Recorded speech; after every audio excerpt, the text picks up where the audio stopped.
mission here in America. We're not, because we're distracted. We're talking about men in dresses. I don't give a fuck about a transgender, dog. But Naya said, well, the reason why I don't want to fuck with the Democrats is because they're advocating men being in the restroom with women. We understand, fam. But at some point, black people, we got to get back into black business. All of this shit is a distraction. We worried about white men in dresses and, you know what I'm saying? It's not just white men in dresses, but yeah, but we worried about what I'm telling you is, dog, the reparations was paid to everybody but black people. And we sit here singing Kumbaya on a holiday that acknowledges the black Holocaust in a country that never wanted to pay for it. So I don't want to talk about Greg Abbott and transgenders. Y'all want us to vote Democrat and be for Donald Trump, but what has Donald Trump done for black people? I keep asking Nye the same thing. If the black Democrat is dumb, why you keep voting Democrat, y'all? You got to tell me the benefit of black people voting Republican. And the truth is, today on this, there is no benefit. I have not heard a great argument that says black people should become. Let me ask you a question. King, I'm going to tell you this. Hold on. Go Guys, give me 2 seconds. I just want to ask King one question, and I'm going to be listening in. King, if we could push a button today and distribute reparations, what does that look like to you? And just you, what's reparations? Reparations? You said, what are they? It will be payment, but what's the monetary amount? How much we Listen, pay? bro, there's already a monetary amount by Ta-Nehisi Coates, and you got Bob Johnson. They already put a number on it. To be honest, JB, I'll be honest with you. JB, I think we will be able to have a better conversation, and it will be an even conversation, and we wouldn't have to blame white people no more. So because if reparations comes down the pipeline, what's the number? If reparations comes down the pipeline, who do you blame now? Now we can have an even discussion. Now we can have a legitimate discussion, JB. We don't need a fucking holiday. That's all I'm saying, JB. So I'll send you the paperwork, JB, to your phone. But this stuff is already typed up, bro. But the thing is, when brothers like Ta-Nehisi Coates, I hope I'm saying his name wrong, but when he went before Congress and he was talking about reparations, who did they put against him? Another black man. That was a Caribbean black man who said, I don't think you should get it. And all these white guys are looking. You should look this shit up tonight, JB. I'm going to send you the link. All these white guys are just sitting there looking. It's two black men argue with each other about reparations. It's sad, JB, real talk. But I'll send you the paperwork, bro, because I want you to get that number. I want to give it to you, bro, because I want you to see it, man. Bob Johnson, that used to own BET, he already got his case laid out, anti-Nehisi Coates. So the number's already there, bro. And I agree with the... Thank you. Rob, how you doing? Happy Juneteenth. Hey, appreciate you, man. Appreciate you. Okay, I got a quick question for you. From what I'm gathering, and let me know if I'm wrong. Sorry, real quick. I just got a quick question for King based on this point. From what I'm gathering, your point of voting Democrat, not voting Republican, is your main point is reparations. But blacks have been voting for Democrat for over 60 years, and they haven't given you shit. So when are you expecting them to fall in line and give you guys what you want? If it hasn't happened in 60 years, with your guys. This nigga talk like he not black. No. Let him cook, bro. Let him cook. So the thing is, we said earlier, hold on one second. We said earlier, black Americans started voting Democrat in the 1930s to 1960s because Democrats finally started supporting civil rights and economic help while Republicans shifted towards conservative white voters. Why the switch? Democrats eventually backed equality while Republicans chased racist white voters instead. What I'm saying is, brothers, I believe that the black Democrat is smarter than the black Republican if you can't show me any benefit of us switching to the Republican Party. That's all I'm saying, brother. Because the thing is this, I gave you the reason why black people switched to Democrats. Now you got to tell me more than just Donald Trump being the first orange president with a toupee why we should vote Republican. That's all I'm saying, bro. And nobody can tell me the benefit. That's all I'm saying, Steve. But go ahead. We gave you a bunch of benefits. It's just you didn't accept them, which is fine. I mean, no harm, no foul there. But again, I'm saying the Republican Party should do something. The Democrat Party had to do something to get the black vote. See, if you're suggesting that people have been voting because of reparations, and that's not why people vote Democratic. So like, and that's. But you said that I just seen it in the chats. You just said Democrats. We've been voting Democratic the last 60 years, and we hadn't got reparations. That's not why we vote for Democrats. No, that's King actually laid it out for King, Rob. No, King. No. We started voting Democratic largely during FDR. Let's keep it a beam. Prior to FDR, we didn't vote Democratic heavily. A lot of people think we started voting for. People think we started in the 60s. It was actually in the FDR period. So we start there. Again, me and a couple guys about 5 months ago, we went through modern legislation for the past 50, 60 years to see if it was any. And I'm not talking about a bill that a Republican signed that was pushed by Democrats initially. I'm talking about a Republican-led legislation that specifically aimed at courting the black vote. Is nothing that came around until Trump mentioned something called the opportunity zone thing, which, to be honest with you, if you don't make enough money to reach into the capital gains bracket, you're not even qualified for the opportunity zone shit. So the vast majority of us don't make that kind of money to even see capital gains taxes. So we wouldn't even be affected by that. So when King says that there's actually no benefit, there's no the Republican Party has not courted the black vote. And if y'all say they have, and I'm talking about in mass, I'm not talking about the individuals and any of you people that are black that vote Republican, I don't have a problem with that. Vote your interest. I'm talking about your individual interest. But if you're voting individual interest, you need to stay out of the general conversations. Because in general conversations, the Republican Party has not shown us that they care about our interests in the last 60 years. I'm not saying that the Democratic Party cares about us anymore, but they have shown that a lot of our interests matter to them. That's why they continue to get the vote. It's that simple. So let me ask you this: if a lot of your interests matter to the Democrats, why do blacks still have the same concerns, and why are blacks have the same criticisms and the same complaints that they had 60 years ago? I would expect, in my mind, in my rational mind, that if you switched over and started voting for this party because they started seeing things in your life, and a lot of the problems that you had 60 years ago, you wouldn't have today. That's the point that I wanted to highlight. You're failing to mention how government works in America, Sig. All right, so we do have a federal government, but we have state governments. You get what I'm saying? We have multiple jurisdictions. It's not simple as saying, and this would be assuming that for the last 60 years, it's been a Democratic majority in all facets of government, and it hasn't been. So when you make these kind of assertions, that's what you get. Like, look at, I'll give you this, since we just talked about my state, and I'm gonna land on this. I swear to God, I'm gonna land on this. This is happening in my state right now. Trump is calling the Texas legislature, Texas government, saying, "Hey man, y'all need to go ahead and start redistricting now, because we know we about to blow these fucking midterms with this bullshit that I've been pulling. So let's start redistricting." Although we just redistricted maybe about a year ago, and that's not how things work. But they're already trying to interfere into those processes. You got gerrymandering, you got redistricting, you got these type of things that happen. So again, it's clear that a lot of people don't understand basic civics in America, and that's fine. That's not my problem, but that's just what it is. It's not that simple. And shout out to Adams. Happy Pride Month, Adams. Bitch ass nigga.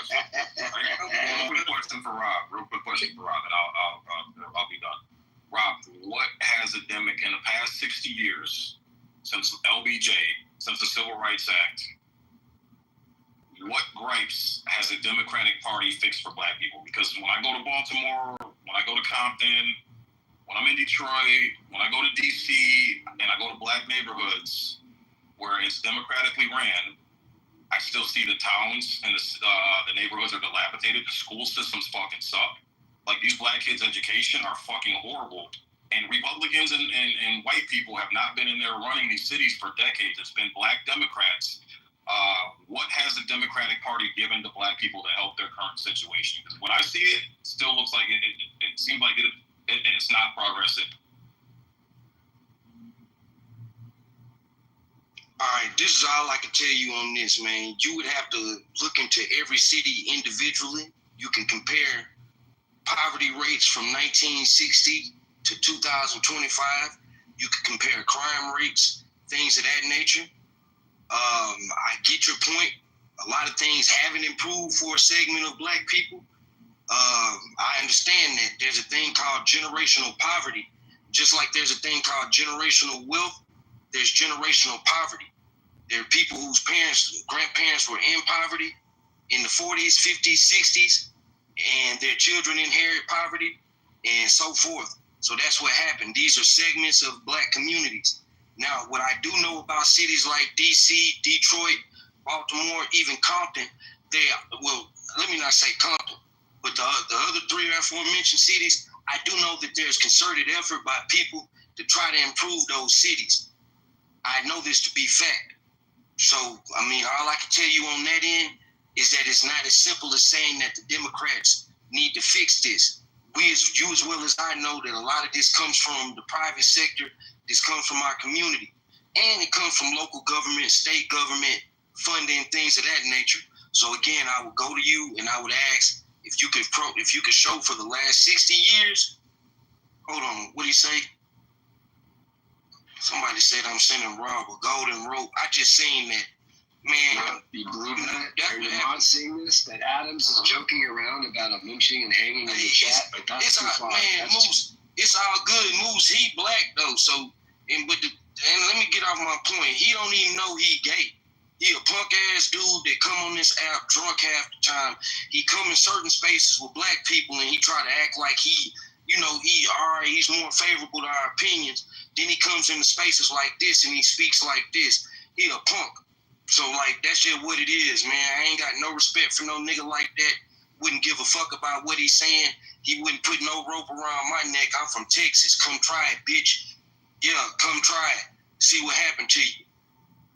They gonna send your bitch ass back to California in a box fucking with me, hoe ass nigga. So we ain't stunting that shit.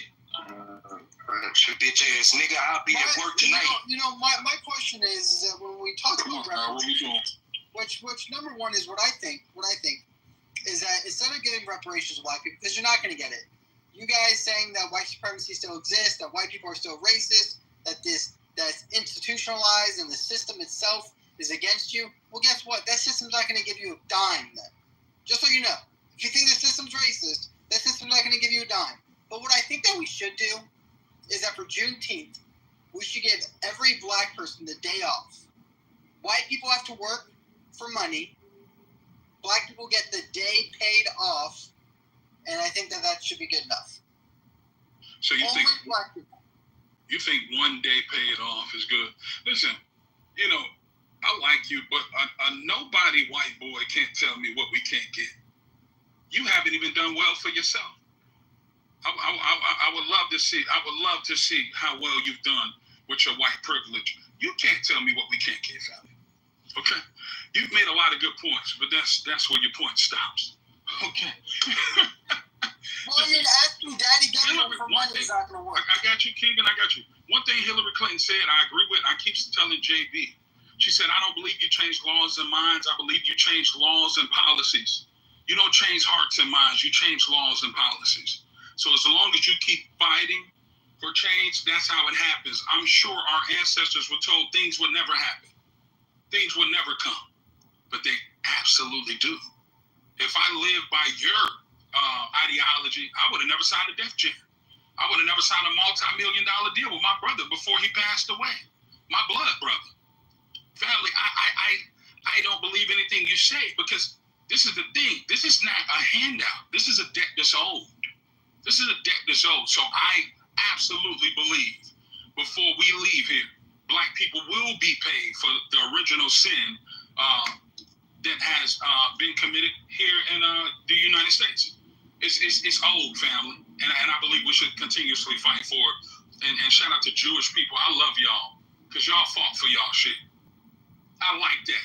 Are you saying that black people fought for I love people that stand up for their ancestors. This new generation, you become so new You don't even know your history no more. Maybe that's why you're so gay. You're nothing like your father, are you? Because for some reason, we think we're better than our ancestors, when truthfully, they're the ones that paved the way. So for me, brother, until I leave this earth, I'll continuously fight and I'll continuously speak for the Black Holocaust, saying that we deserve reparations. Our people absolutely do, bro. The wealth gap is proof that Black people have got the short end of the stick here, family. That's why I'm saying I can't be a Republican. I don't even see it. And I like Donald Trump. I like Garfield the cat. I like Trump. JB, you know that. I've been saying I like Trump. But, bro, what is Trump doing for Black people? He freed Larry Hoover and Kodak Black. Thank you. King, question for you, because you said that Black people fought for their freedom. How many Black people fought in the Civil War? Do you know? I do not know.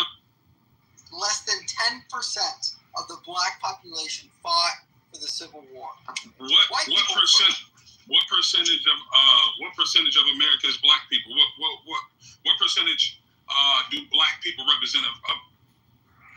Well, at the time, it was around 180,000 Black men served in the Union Army. Of course, the Confederate Army did not allow Black men to serve until the last month of the war, which they said that there's no true approximate number. They know it was without less than 1,000. Right, and I'll tell you something.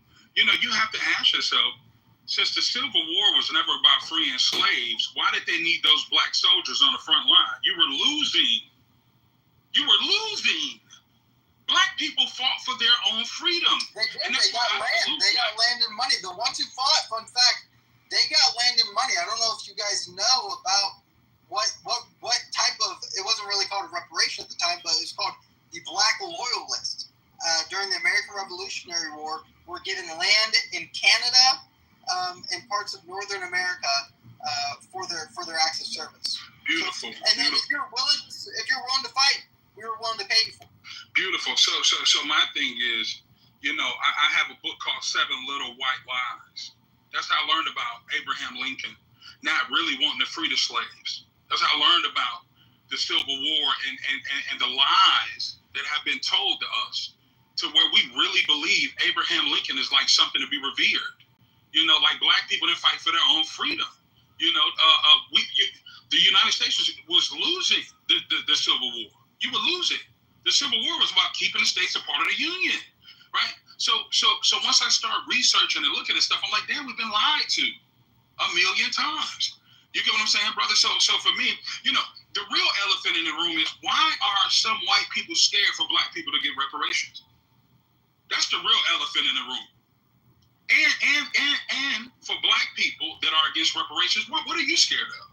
If Black people are so dumb, they know nothing, they're so ratchet and ghetto, why are you afraid of Black people getting reparations? Why does that hurt you? Why do you feel like on the stage you have to sit here and say, you'll never get it? What, do you fear a Black Messiah? Do you fear a Black revolution? What is it? Because I just don't understand. Like, if JB was owed something, I would say absolutely give it to him, because I'm not scared. What are you scared of? Hey, put me in Keegan queue, sits here and please. says he's scared of the ratchet. Keegan said he's scared of the ratchet Black boy. He's scared of the boys that's drilling outside. Reparations might solve the problem. What are you scared? What are you scared of? He might take your job? What are you scared of? King, have you ever heard of the Christian? Have you Hey, ever heard of King, the Sean B, Christian put me in queue. I want to go next. Yeah, real quick. King, have you ever heard of the Christian saying that God will not bless those who have not conquered their inner demons? Right? God will not bless you with wealth if you have not disciplined financially yet. Right? Should we bless Black people who are ghetto and ratchet with money for them to just spend it all on white people? Ghetto and ratchet.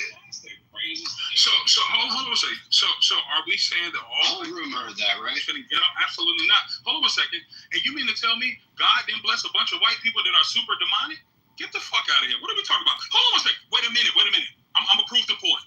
Are we saying that slaveholders weren't paid reparations? Slaveholders. Let's talk about the evil.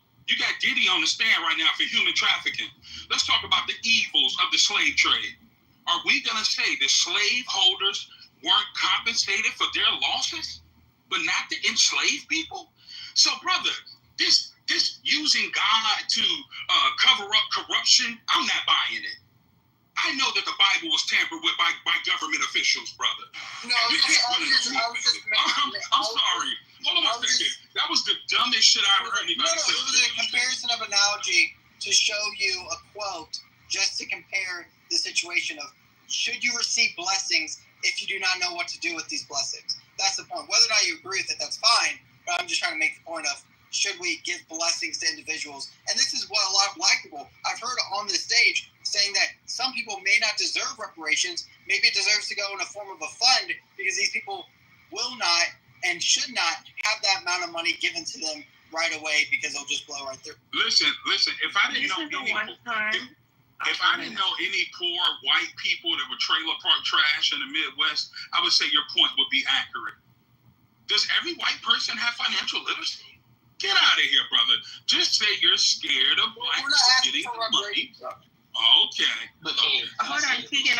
I can actually help your point. This is the one time, the only time, that I will agree with Keegan, but I understand the energy that he's coming at it with, because a lot of people, the average person, isn't really educated as to why Black Americans are the way that they are in current, like the modern generation. And then Sig, he's on stage, he discussed a little bit about how the older generations had more class, and anybody can look this up. There was a whole shift in the media and the control of media, and they strategically created this really, degenerate culture that a lot of Black Americans adopted and were brainwashed in. And then even the public education system, I am a witness.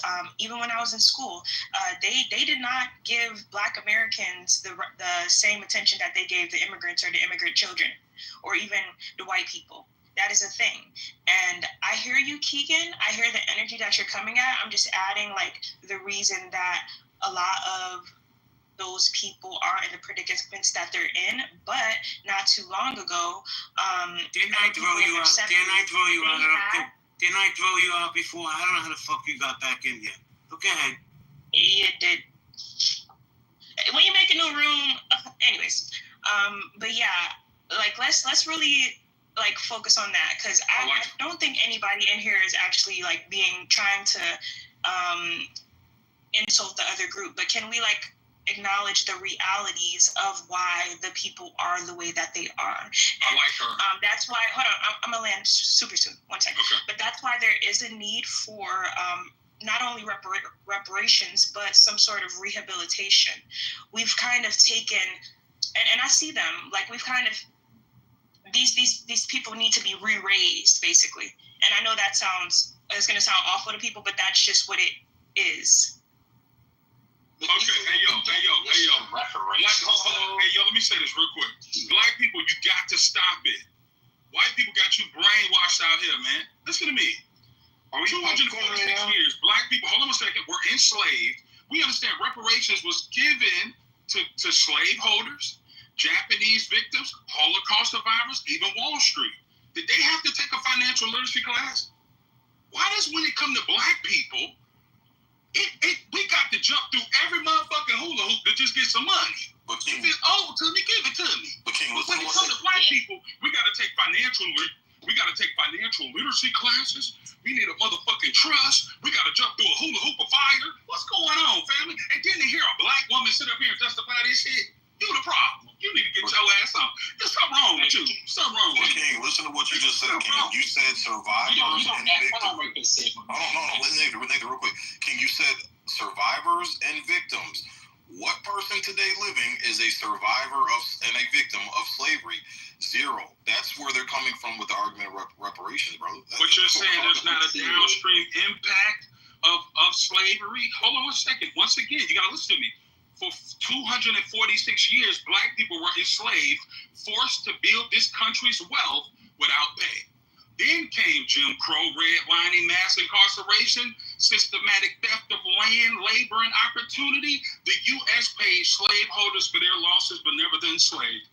It compensated the Japanese Holocaust survivors, Wall Street, never Black America, for centuries of legalized robbery. The racial wealth gap today That's the receipt for reparations. Come on, brother. Let's use our minds. Use our minds. But King, how do you figure out who gets paid? Hold on. King, listen to what you just said. This is a false narrative that's being pushed.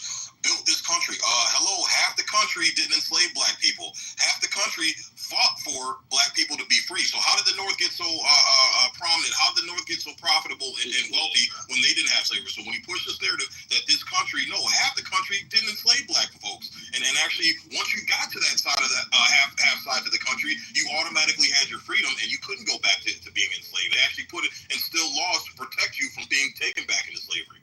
So come on, man. Brother, I don't know what you're talking about, the country. I'm talking about the U.S., the United States, the government, the same government that said in the Dred Scott decision that black people were not, and this is the U.S. Supreme Court ruling, that declared black people free or enslaved were not U.S. citizens. That United States of America. Name me one black person in the North, King. Can you name me one black person that existed in the North? I read the whole thing too. One thing I like about We don't have no rights. One thing I like about white people, they know how to stay on code. A lot of y'all, bro, y'all done got so washed, y'all done got lost in the sauce, man, and y'all believe a lie, bro. You know what I'm saying? Bro, you know what black folks went through. How the fuck you from Detroit talking like this, man? Cut it out, bro. Y'all black folks do everything. You know, I look at it, right? I look at it. Obama had to walk right, talk right. The nigga had to do backflips in the sand, learn how to talk slow and everything. Donald Trump get up there sounding like a backyard. Obama ain't did shit for nobody black. Y'all voted for him to still kiss his ass. It's just popcorn style. King, apparently you're mad right now, and I don't know why you're on a diatribe right now. King, I know you're being but why do you keep going off right now? You can give anyone else a chance? Wait, who's talking? Let King finish what he's saying, please. Nah, because he triggered. I like that.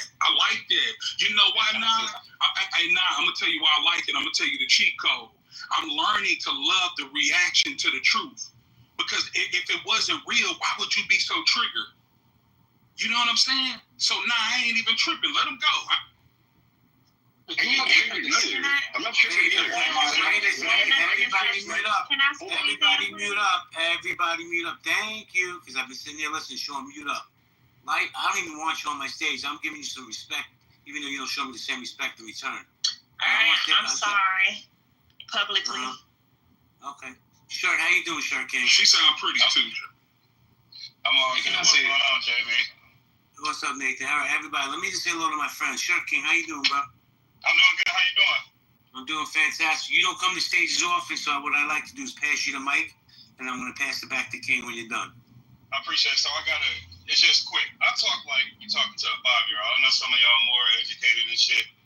If you knew it, not just white people, anybody that's like fighting against reparations and shit. If you knew a person whose family was kidnapped, whose grandparents was kidnapped, let's just go back 100 years. This individual person, their family for the last 100 years was kidnapped, killed, and raped. Would you drop them in the world and be like, shit, they should be okay? Or would you be like, damn, like, it's kind of fucked up?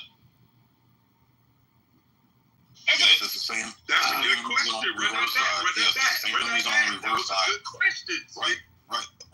And I'm going to give you an answer to that. Yes, it's the same reason why on the reverse side, when someone commits a crime, we don't make their kids serve that sentence for that. We say, hey, it stops here, and then we're going to fucking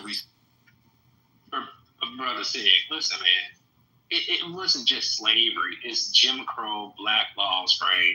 Like, my family go way back, and I was blessed to have my grandparents and great-grandparents born in their 30s when I was growing up, right? And it said the traumatic experience from my grandfather, right, growing up in Jim Crow was horrific. I mean, they was just looking for black people. He used to run from the police, hide in the attic, and call for his brother Charles and stuff like that. These traumatic experiences and terrorism, right, the country that you're born in is supposed to protect you, but it failed, it didn't. That's a call for reparations to repair, right? It just doesn't come in the form of one payment, you know. And those type of dramatic experiences all led up to when my grandpa was passing away, running from the police. When the stories he told me, he was delusional, at the end of his life. he's screaming out, Charles, Charles. That's how dramatic of experience these things were. And on top of that, you getting drafted into the military, right? And you're like a second-class citizen underneath Jim Crow to go be forced to fight, not a choice, be forced to fight in World War II, to come back and have unequal rights. That should be paid. Not just about slavery, but for Jim Crow too, right? And it should be reversed. When you go around this country, Nathan, you want reparations? Tell me what they look like. Like, is it money? Is it land? Is it taxes? Is it school? What is it? It's all of those things. It needs to be an entity, and it's not just only just for the government to pay into, but it also be for some people who want to give donations to this entity. It should be a form of education, land education, and a true repairman and study, and it shouldn't be like one payment, it should be multiple payments. Robert Johnson said he take care of black people forever.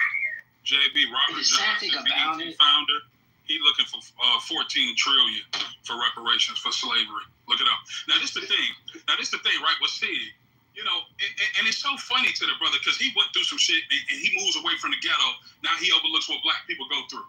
But my girl's grandmother, who was a maid, who passed away, when the people she worked for would come to her house, do you know she would tell her husband, move the Mercedes, park it somewhere else? Because she was scared that they would see her Benz. Bro, there's a war going on outside, my man. You don't even know why you got caught up in a storm in Detroit, do you? Do you know the history? You don't even know. Did you do the same thing to white people, King? Yeah. Hold on one second, fam. There's a downstream impact of things we've been through. And I believe that the brother Sig overlooks that. Because what does he do? He takes his own anecdotal experience and he magnifies it so big. And I'm just supposed like to you do understand with why your he record label, bro. as a black man. But he can't understand as a descendant of slaves that the reparation could never pay you for the Black Holocaust. You don't even know where you're from, King. What are we talking about? Hold on one second. I know people's grandmothers and grandfathers that can't read, bro. Can't spell, my brother. What are you talking about, bro? You don't want anything. Hold on one second. I got time. Hold on a second. All right, guys, hold on. Let me talk. I want to tell my brother Steve. Okay, let me just jump in for a second. King, let me jump in for a second. So I moved you down, Sean, because I don't know what's going on with you lately, bro, but your mic control is out of control. So you know how I run my rooms, man. Respect the space. This is not about you and your white privilege today. These two gentlemen are having a conversation. You know I'm going to get you in. Just take a breath. Thank you again.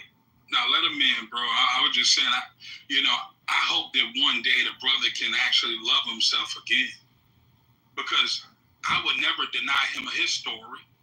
Love is understanding. I understood his story. But he can't even understand what his parents and his grandparents went through.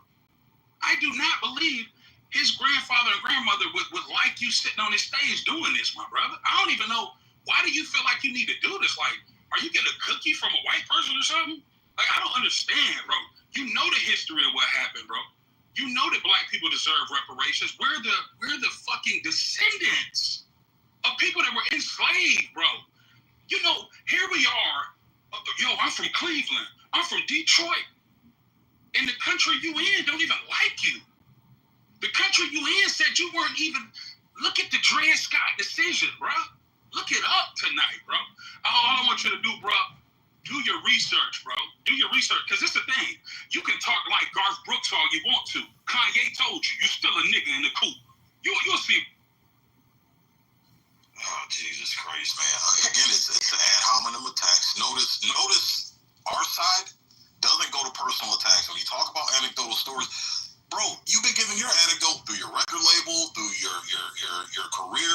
You've been giving anecdotes all day. Not one person on our side has dismissed your anecdotes. We've understood that, hey, he's going to see things through a lens differently because of how he was raised. But again, you're making the assertion that I don't love myself and I don't love black people and I don't understand where it came from. Again, I've sat and I've listened to my grandparents. I've sat and I've listened to my great aunts and my great uncles. Even hearing from them, They weren't bitching and complaining and asking for handouts and begging for handouts the same way these Negroes are doing today that haven't been through shit. Hold on 1 second, Nathan. 1 second. So again, this is where I'm getting it from. Because when I look back at my family who actually went through Jim Crow and went through all that shit, my grandmother, I was going through her shit when she died. I found 2 fucking teaching degrees, a bachelor's and a fucking master's, and I found 3 fucking cosmetology certificates. And this was back in the 40s and 50s, bro. She was able to accomplish this in the 40s and fucking 50s. So what was holding her back? What was keeping her? Why every time, I heard my grandparents talking, my great-grandparents talking, her brothers and sisters, I never heard them talking about reparations and white people owe us this and we was going through this. No, it was like, hey, shit sucks, but fuck that. We're not going to let it fucking hold us down. We're going to still keep fucking thriving. But Brother Sig, here's the reason why, man. Not all my grandfather, he was maybe different, but the rest of them, man, it's like the beaten white syndrome. Right, when you get beaten down so badly, the thought of them repairing it and you deserving reparations is unfathomable. Right, it's just like they're just lucky it's just to come out of Jim Crow. And I talked to them plenty of times, and we just thankful that the white man got his foot off our necks. Right. So those type of concepts that you're talking about, like reparations, is because they've been beaten down so bad, and it's to the point that they don't even see that they deserve it. You know what I mean? It's not even a thought process in their mind. Can I just answer really quickly? Wait, please. I've been waiting to speak. Okay. I've been waiting to speak. I promise you I'll make this quick. I just wanted to answer JB's question about what would reparations look like, right? And just to highlight some points, JB, I think folks have been saying cash payments, and I agree with that. I think reparations would look like cash payments to close the black-white wealth gap.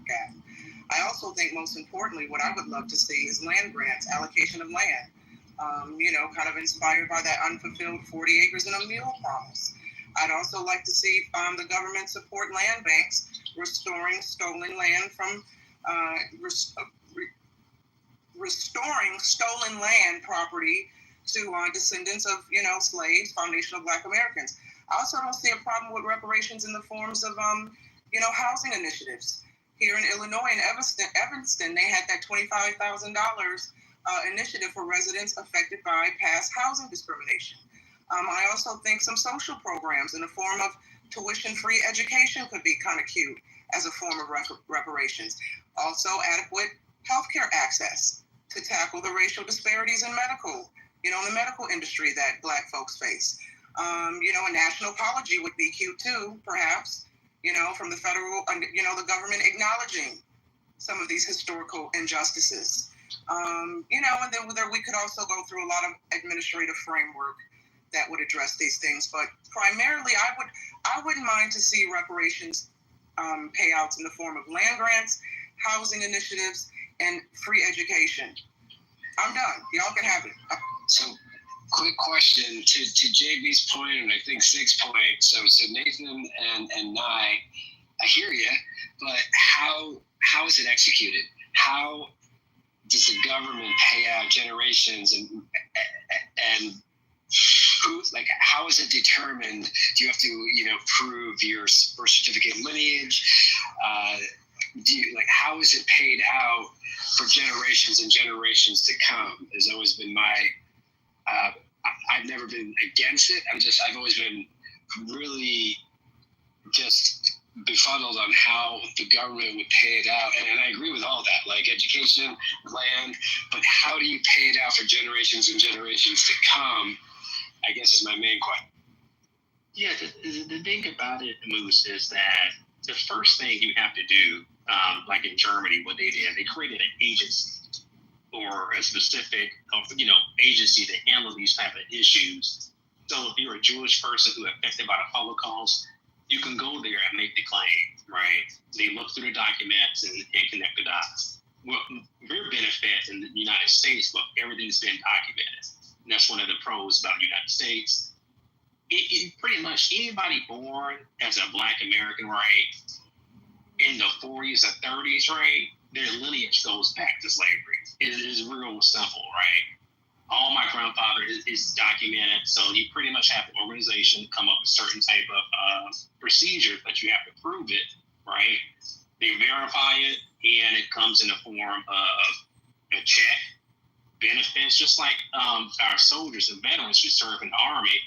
You know, there's other groups in America that still get reparations. Native Americans still get certain benefits each month, each year. They get a check.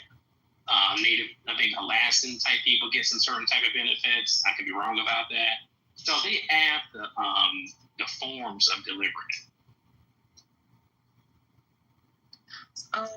So Nathan, I think Sig's experience with his ancestors is just as valid as yours. And not everybody was struggling like that. And I mean this, I don't mean this to be disrespectful at all, but even when I hear people say like, oh, grown-ass black men were afraid of white men coming and kidnapping them and their families, like, what the fuck, you a man, fight for yourself. And if you have that mentality, I'm sorry, but there's something deeper. You kind of retarded, and you and that came from the people that's raising you, you know? Hold on. I know it's very triggering, but I'm just, listen, y'all have to understand this story, this struggle story is not everybody's story. And that's the problem. And I see how the media is playing identity, like, identity politics is something, with black people at large, and highlighting the struggling blacks as the black experience, but that's just not what it is. And then even in the 50s, 60s or whatever, black people was operating so much differently. And before integration, so in the chat, I said that it wasn't slavery, because slavery was so motherfucking long ago, and so many successful black communities have been formed since then. It was integration, which was forced. And I'm not saying all white people are to blame for this, because especially the ones on this stage, they weren't even fucking born for this. But there was an effort by some sort of group that, I don't know if they were black or not, and through integration, that's where we find ourselves in this predicament where instead of black people owning their own stuff, owning their own hospitals, banks, grocery stores, other things, their own communities, through integration, they kind of tricked black people out of all of that. And they've made the systems to what we see a lot of today, which is where, you know, non-black people are in the higher positions, and black people at large, I will say, are in the lower positions. But this was a strategic attack. It was not always like this. And the misinformation of Black Americans' history to the Black Americans millennials is also a part of that plan. You feel like you basically weren't shit, but it wasn't like that. Okay, let me like, I understand that you're young, that you don't have the wisdom to have these type of conversations. No, because you mentioned something about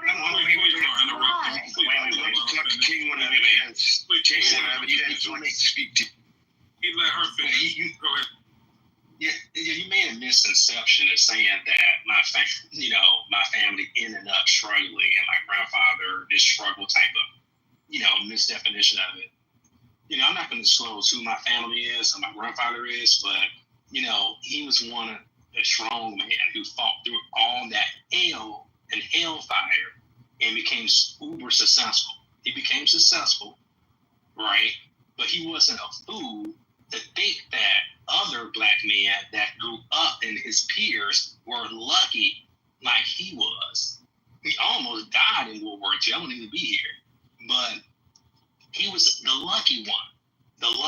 And he realized how blessed and lucky he was to survive through all the hell that he'd been through. But he was successful.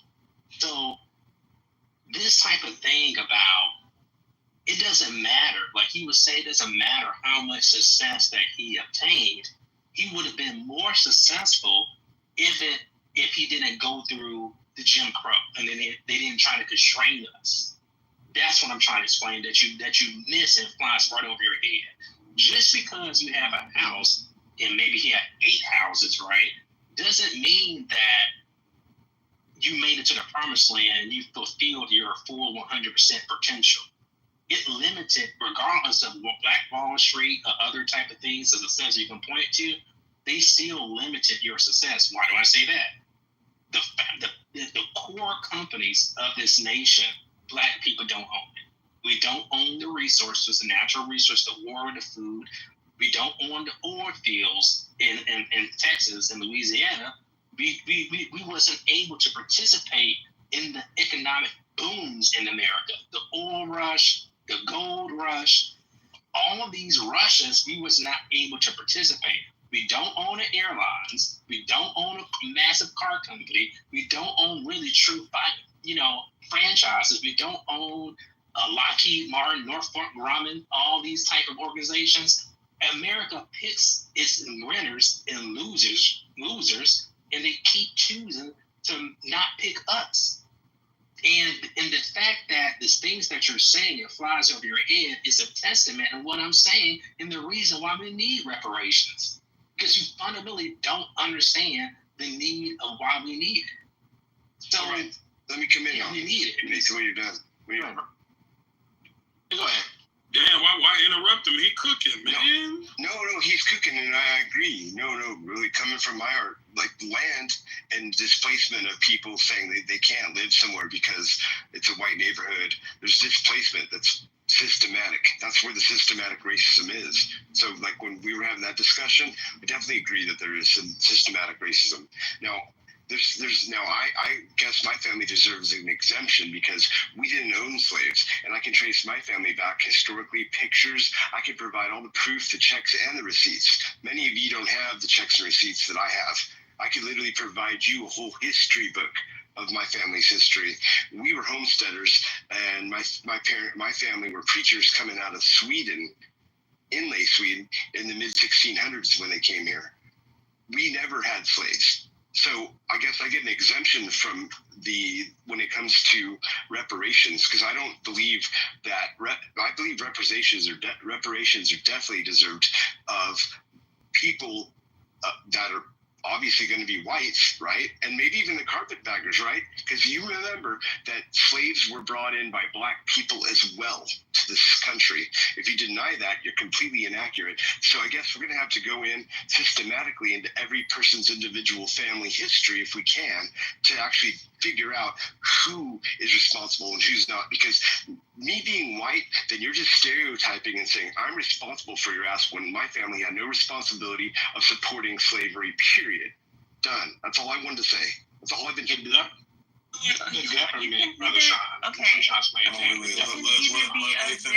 Hold on, like Nathan responded to that point. Yeah, I never. The thing about how you talk about this issue, you never point specifically to Sean or somebody else and say, you owe me money. It's the government allowed it.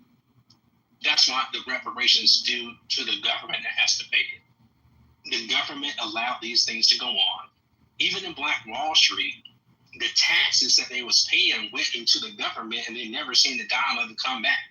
Your taxes supposed to represent you. That reinvestment, when you pay the tax, it's supposed to go back into your neighborhood. But it doesn't. Even when we separated, we paid our taxes in our communities, and it didn't go back. They took it and ran off with it. This nation was created from taxation without representation. Right? I agree. The game in 4th of July. Black people were being taxed, and it's still happening today, to be honest with you. We get taxed without being representation. Is happening right now in Black neighborhoods. So these things are real. And listen, man, when I was a kid, my grandfather taught me about these reparations, all these type of issues. It's a long type conversation. I'm happy that it's to the point right now. Because 15 years ago or 17 years ago, these type of conversations was extremely hard to have with anybody.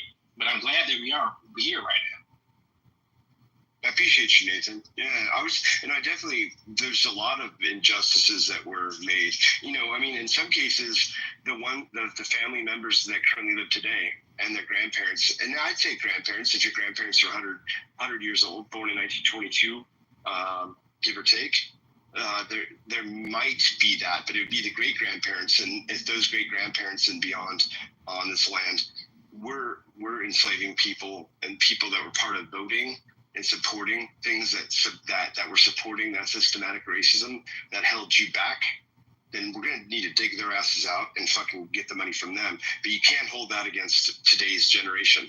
Now, today's generation, to give a better example, with how does everyone feel about college debt being totally forgiven, and you paid your own ass through college for 6 years like I did? Okay. How does that make me feel that I had to pay, and I'm finding out now I could have literally, I want reparations. And if that was the case, that's what Biden was wanting to do, college reparations in today, right now. But I have nothing to do with what happened to the people of color. I had nothing to do with the people of color. I'm 47 years old. I had nothing to do with holding you back. I personally did not. That's unfair to say I'm responsible. Well, what's wrong with that, King? What's wrong with that? Because you've been coming off on the table. I want to I didn't do anything to oppress you, and my family's history newer oppressed you.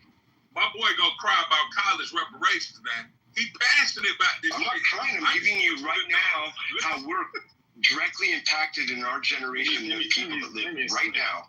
And right now, that's all I'm saying. Sean, hold on, wait, hold on.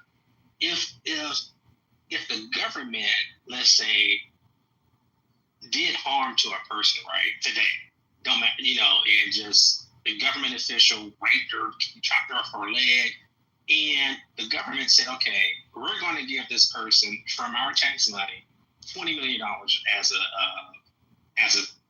the repair and what happened. Would you have a problem with that, Sean? No. And I want to go into the mineral. My family owns 250 acres of mineral rights in Montana. And I will say, if there was reparations, that was something where people of color were not given that opportunity to. So I could say if there was any kind of link in regards to where there was something that was where they could live, definitely where they could live, and what they could own and what they could buy, definitely was where there was an advantage there. Now, when we talk about the government, that's out of everyone's pocket. That's out of everyone's pocket. You got to remember that. Nothing is free.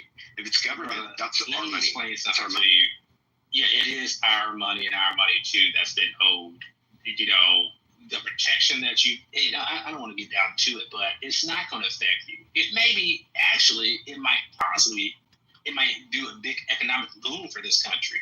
Americans that's been here, right, when we do get the money, we're not sending it to families in Africa or some other place that have this type of connection to, send money back. No, money is going to be recirculated back into America. Full stop, right? And it's the human thing to do, right? It's the human thing to do. These things were horrible and horrific, and I think that once it do finally get passed, it will heal things, and this type of vitriol will kind of go away. And it's just like a ripping off a Band-Aid, right? Once it's off, man. Let's move forward. Go ahead and pay it. It's not going to affect you.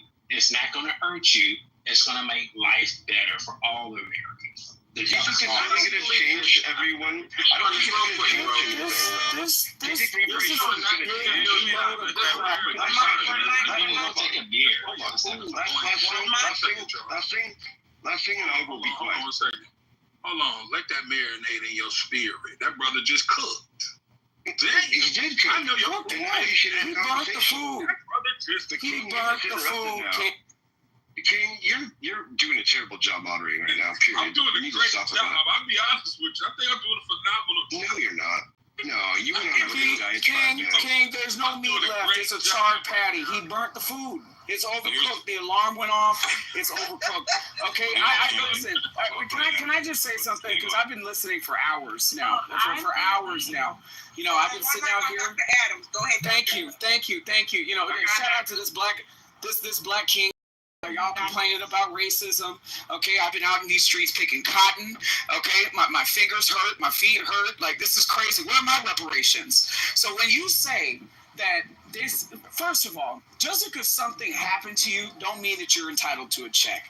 Okay, even if you fall on the job, you still have to prove that your injuries are directly tied to your inability to cultivate income. So let's get that out the gate first and foremost, okay?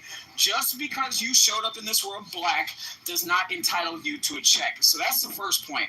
The second point is, even if you were said entitled to a check that was directly going to fix the issues that are wrong with Black America, how do we know that we're not being sold another bag of garbage? Because I'm looking at what is human, right? Because it's not what is human that, you know, somebody did something to you and then on a human natural basis, you owe them money. What is natural to humans is when somebody does something to you and negatively impacts you, you move on, you adapt, you learn from it, and don't end up in the same situations again. So that practically and anthropologically, it would be scientifically human. But this whole notion that there is a rubric system to the amount of oppression that should equate to the amount of money you should be compensated, that is complete man-made bullshit.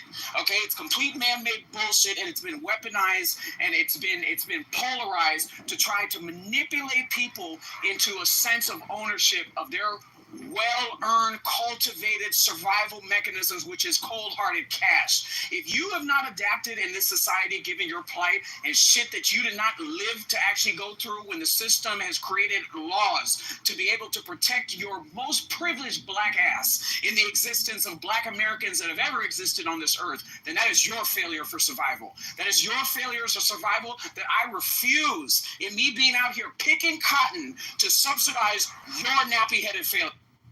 So you Nathan, I'm going next. Nathan, please. One mic on me. Nathan, thank you. After you, I gotta be Nathan, man. He was responding. And then was like, hold on, give it to him. So you know what? You can't. You got a fair point, Nathan. You're welcome to respond. I'm gonna go. I don't want this back and forth. You're welcome to respond. I'll go after you.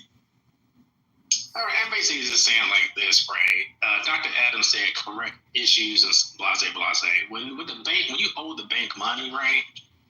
Dr. Adams never talked that way to the bank and say, hey, what you gonna do with the money? You know, you just pay it. It's a debt that's owed, right? It's not anything to be fighting over. It's a debt, period. You gotta pay it, Dr. Adams. And that's it. Look, I don't have like my energy levels. You know, I'm not about to be fighting back and forth with stupidity, and that is part of the reason why we need to pay reparations and actually have an education and be implemented so people can understand what it is. It's not a new concept. After World War II, World War I, Germany paid reparations. That's why they had to pay. Is the spark of World War II is because Germany was tired of paying these harsh reparations. Chickens for great grandparents, great grandparents, and have them pay them. Hold on, the brother's still talking, right? What's going on? Yeah, even when you work, like I worked in insurance before, if I run over somebody in a car accident, that person dies. The money goes to the next of kin, just like it always has been in reparations. Even in the Japanese, when the Japanese internment camps, after they got reparations in this country, some of those people passed away, but it went to the next of kin. So it's not a hard concept, and it shows your bias, Doc. Damn. King, man. This is crazy. Yo. Yeah, this is crazy. So Nathan, man, to be honest, bro, I think you're being disingenuous. I think you could not literally believe that reparations would lead to healing in this country. It would have the exact opposite effect, and dare I say, it would lead 100% to a civil war that would rip this country asunder. That's what reparations would actually do. Now that we've got that out of the way, this idea that, people who never owned slaves owe people who were never slaves money for slavery is offensive. It's downright offensive. Now, it's you talk about the Japanese in internment camps. The vast majority of the Japanese were the people themselves who were interned. I would love to see this evidence where you're talking about it was their descendants. And if it was their descendants, you're talking about a great minority of them. All right? And we're not talking about 10, 20 generations down the line. That's not what we're talking about. Reparations is one of the dumbest ideas I've ever heard. And really, it's the Marxists are the ones that are pushing this concept to try to rip apart this country. People that hate America are the ones pushing this. Moose, please, this ain't your other stages, bro. Yeah, so they're literally pushing this narrative forward. And I'm going to land right here. I've shared many a stage with Nathan. Nathan, purportedly, you're doing well in life. You've amassed a certain amount of resources. This destroys your argument for reparations. Yes, the playing field is unbalanced. Life is unfair. Water is wet. All of these things are true. But you know what? There's people that risk life and liberty every day to try to come to this country. They risk it all to try to come here because this is the land of opportunity. So instead of crying about what it is that you don't have and what happened to your so-called ancestors, how about you continue to make the best life that you have? Was this the land of opportunity 100 years ago for black people? I'm curious. Was this a land of opportunity 100 years ago? Go to God. Did you have a land of opportunity? Light has been trying to speak for a while. Light has next, and then you're welcome. You bring it back to the front. We can't keep on letting this guy just take over the stage. Yeah, but you gotta let him respond to you. Last thing I'm gonna say, right? Listen, he's losing the argument. That's why he's trying to shut you up, huh? Yeah, to all the people that came here to the United States, right, when we had active slavery, that's your dumbass fault for coming to a fucking slave country and acting like you're not gonna have to pay, the country not gonna pay for that, right? That's like me going to Germany and bitching and moaning, oh, we gotta pay reparations to the Jews still to this day. But well, that's your dumbass for not doing research. What country you going to? They honestly knew they had slaves. If they didn't, they couldn't have left anytime they wanted to. So that's on them. And secondly, Anthony, I live my life through honor, respect, and dignity. I don't give a fuck how much money I make and what I have. Motherfucker, you're going to have to pay me. Shit, you have to pay. I don't care if I got $50 million, $100 million. Pay me, because I live my life and I die on it. Life, honor, respect, and dignity, and especially to my ancestors, especially to my forefathers, that I'm willing to die for this thing. I'm not playing. You're going to have to pay for what you did, period, to my family, my great-grandfathers, and all of them. You have to pay them. I don't care. Well, take it back in blood. You ain't getting shit. You ain't getting shit. Come on with some more. Because that's what you guys are stupid as hell with what you're saying and you're supporting that bullshit. That's the biggest bullshit I've ever fucking heard. We're trying to give it to light. We're trying to conduct ourselves decent and in order. Can we give it to light right now? Light is on you. Thank you. So all I wanted to say is we can either be victims or be producers. And when you're a producer, when you're useful in life and can produce, the money will come. I used to really try to empathize with a lot of people who have the same talking points that you are bringing up. And I recently made this one friend, he was all on that shit. And after observing him, I realized you're not broke because of the system. You broke because you dumb as hell and not useful to life. A lot of people were not raised. I do think that it's sad that they took weapons out of the schools. I used to hate my father for beating my ass. I'm Jamaican. If y'all know Jamaicans, y'all understand. But this nigga made me useful. And I knew you were from here too. So yeah, got it. Your ancestors ain't from here. That's all I gotta say. But okay, but the point is, like, you have to be a producer. You have to be fucking useful in life. You have to be able to do something of value, and the money will come.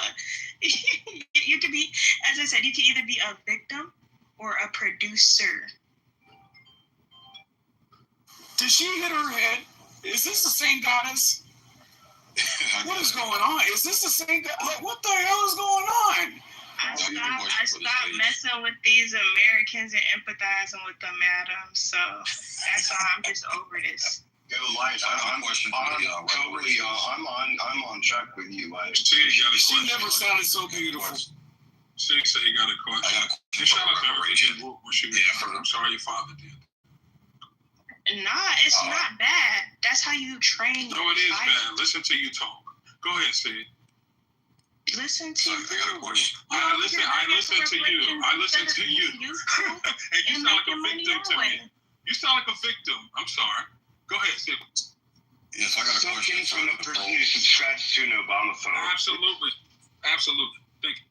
I got a question for the pro-reparationists in the room. So, first of all, there's a couple problems here with your reparations theory, because Nathan, you talked about taxpayer money. Well, guess what? Taxpayer money comes from everybody.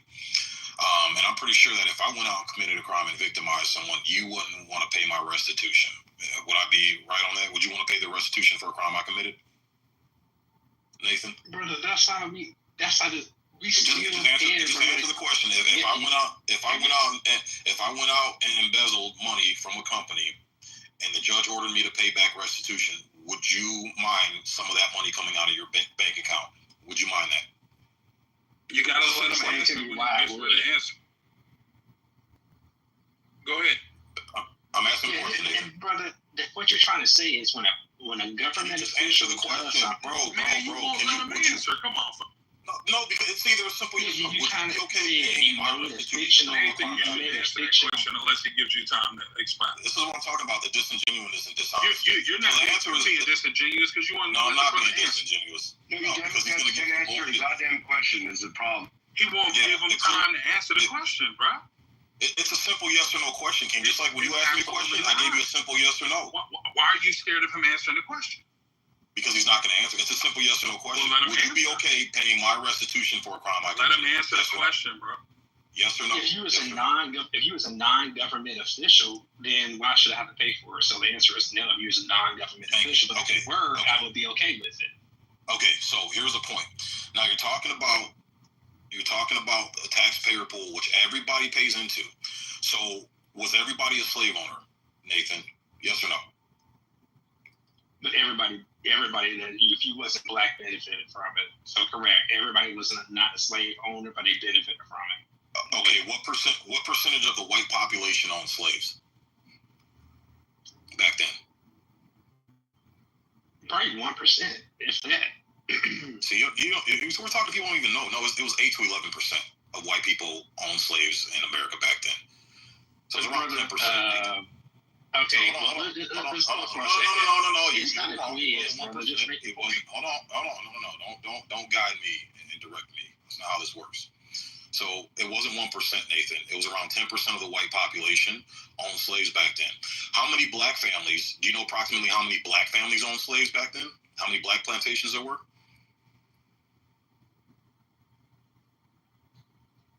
Nathan, do you know? So you want me to look it up for you? No, do you know off the top of your head? Do you know about? Because I do. Do you know about how many? There should be readily available information if you're going to blame white people solely. If you already know the answer, why ask him? Just say. I'm just getting confused about your point because you asking me a lot of text questions. Look, hold on. But I'm aware that there were some that the government allowed. Hold on, Nathan, hold on. I don't need any Captain Sabo. What I'm trying to do is I'm trying to prove a point. If someone who's advocating for reparations doesn't even know the fucking basic numbers to what they're trying to advocate for, So my point is that there were about 3,000 black families, a little more than 3,000 black families that owned slaves back then, okay? And they owned thousands and thousands of slaves among those 3,000 black families. And why did they own slaves? So now, hold on, Nathan, hold on, because you're having a hard time answering. Oh, no, he can't answer. Yeah, because I'm running this train right now, King. Thank you. So here's my point. Free them. That's what I said. So hold on, man. Hold on. Relax. Now y'all are triggered. So here's my point: is that you're asking 90% of the population. First of all, you have to figure out who is actually descendants of slave owners, and it was only about 10% of the population. Okay, so now you got to figure out what 10% of the population descended from what part of the population currently descended from that 10% of white slave owners. Then you got to go back and look up, okay, the black families that actually owned slaves and had plantations, they can't count in reparations either. So now we got to go back and look them up. So now what you're doing is you're saying take money from a taxpayer pool in 2025 that everybody has chipped into, the majority of working Americans have chipped into, and you're going to tax them and take their dollars now, when it's a 90% likelihood they had nothing to do with slavery, didn't descend from slave owners, and you're asking them to pay up for something that they didn't even descend from, brother. So how are you going to go about figuring out who's actually descendants of slave owners, both black and white, and who is actually descendants of slaves? Because not every black person in this country were descendants of fucking slaves either. So how are we figuring this out? How is this? Okay, so you do realize that reparations wouldn't be just based on slavery, right? Like that's the start. If you kick that logic to them, that kills their whole. Go ahead. Hold on, Rob. Let me answer the question. This is a question for Nathan. Go ahead, Nathan. So if you add up, let's just do it this way, right? Since you want to play this type of game, right? Add up how much black people paid in taxes from the centuries, right? Add up how much money they didn't pay them. Add up how much money they literally didn't pay them the labor costs, right? Add up how much black people were devalued on purpose and got paid less than, right? From Jim Crow, all other add that up, and guess what? That adds up to, hey, it's just our money getting paid back to us without even touching anybody else's money. It's our money. So, see, your calculations is so flawed. Brother, it's our money. What point do you not understand? It's like a mental block going on with you, bro. We paid money for centuries. We did labor and did not get paid for it. We are asking, you want to play this? Let's ask for that, add that up and pay that back first. Can you agree upon that? No, actually, I can't agree because, again, not every black person was a slave. There was a shit ton of black people in the North who weren't slaves. There were a bunch of black people who were born as free people and never had to endure slavery, okay? And 90% of the white population back then did not own slaves. So, again, how are we calculating to make sure it's fair that the people, or let's say, I'll even give you the benefit of the doubt. Hold on, Nathan. Goddamn, dude. I did not interrupt while you were talking. Just you winning this one, man. You might as well let him go. King. Go ahead, put your cap to save old cape away, bro. Put your cap to save old cape away. So, Nathan, what I'm saying is, how do we figure out 90% of the white population did not own slaves? And the majority of people in this country came post-slavery as immigrants. The majority of people that are in this country now came on boats and from Ellis Island. Okay, and from south of the border. So how do we figure this out? How do we figure out to make sure that we're not taxing people who had nothing to do with this, or descended from people who had something to do with it, or did descend from people who had something to do with it? How do we make sure we don't take dollars from them when their ancestors had nothing to do with it, and we only make sure we tax the people that actually were actively involved in slavery? Brother, you fundamentally don't understand. I never said go after and find these white people who had a part to play in it and tax them specifically. You don't. That's not what I said. The government has to pay it. Just like when I made the example, if you go with your SIG, of course, all of us, including black people as well, all of Americans supply the government with money to take care of issues like this, just like a lot of different countries. Like I keep using Germany as an example. Everybody in Germany knows. We're the United States. Right, correct. And I'm using this as an example so you can help you understand it. When you move to Germany, you know that the Holocaust happened, and you know that country did it, right? It's a factual fact. It's not a debate. And they're paying reparations. It's not a debate. You know, Sig, too, in this United States, what we did to the Native Americans, right? You know, as we speak right now, your tax money is paying for Native Americans, right, to this day. So why are you being extremely biased when it comes to specifically Black Americans and not biased when it comes to Native Americans to this day?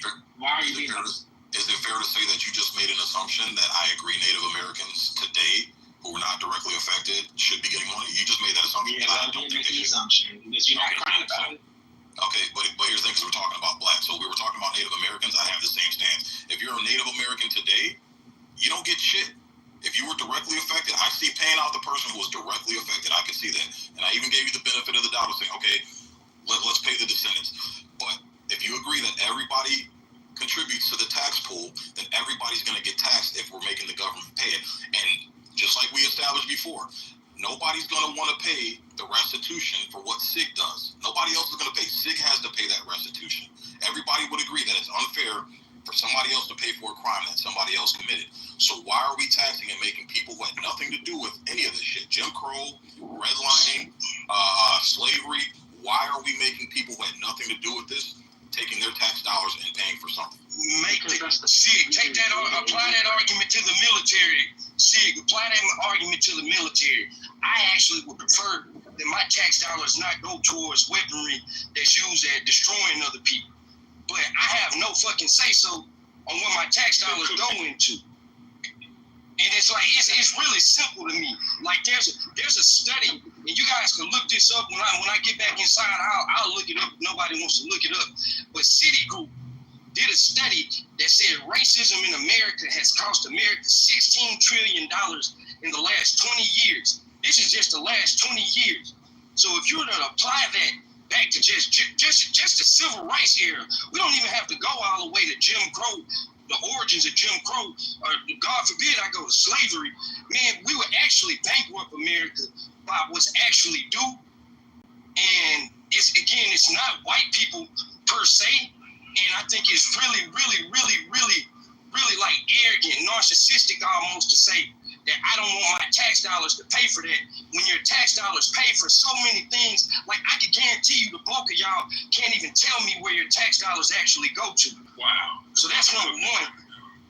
Number two, reparations isn't just about a monetary thing, although money should be given out, but it's not just about money. Man, what we need to be doing is actually educating Americans, because if we were actually educated on what happened in history, we wouldn't even be having these debates. We shouldn't be debating factual things that happened. But the fact is that history is taught in America, is taught very slanted. Like American exceptionalism is taught. And I get it, Sig, you're a Marine, ain't you? An ex-Marine? Or at least I know you're ex-military. Like you fought for this country. I know that you wear a different badge of honor for the country. But I would think that as a black man that served in the military and knows for a fact that other black men died, my nigga. Not just served, died, my nigga. And did not get the same benefits as their counterparts who have been able to benefit from that. Like, man, it's kind of absurd. So again, this is not about individual white people. The average white person can't do shit for us. We don't want shit from white people. The United States government, the justice system. We want the United States government and the United States justice system to do what it's supposed to do. And it's not just a money thing.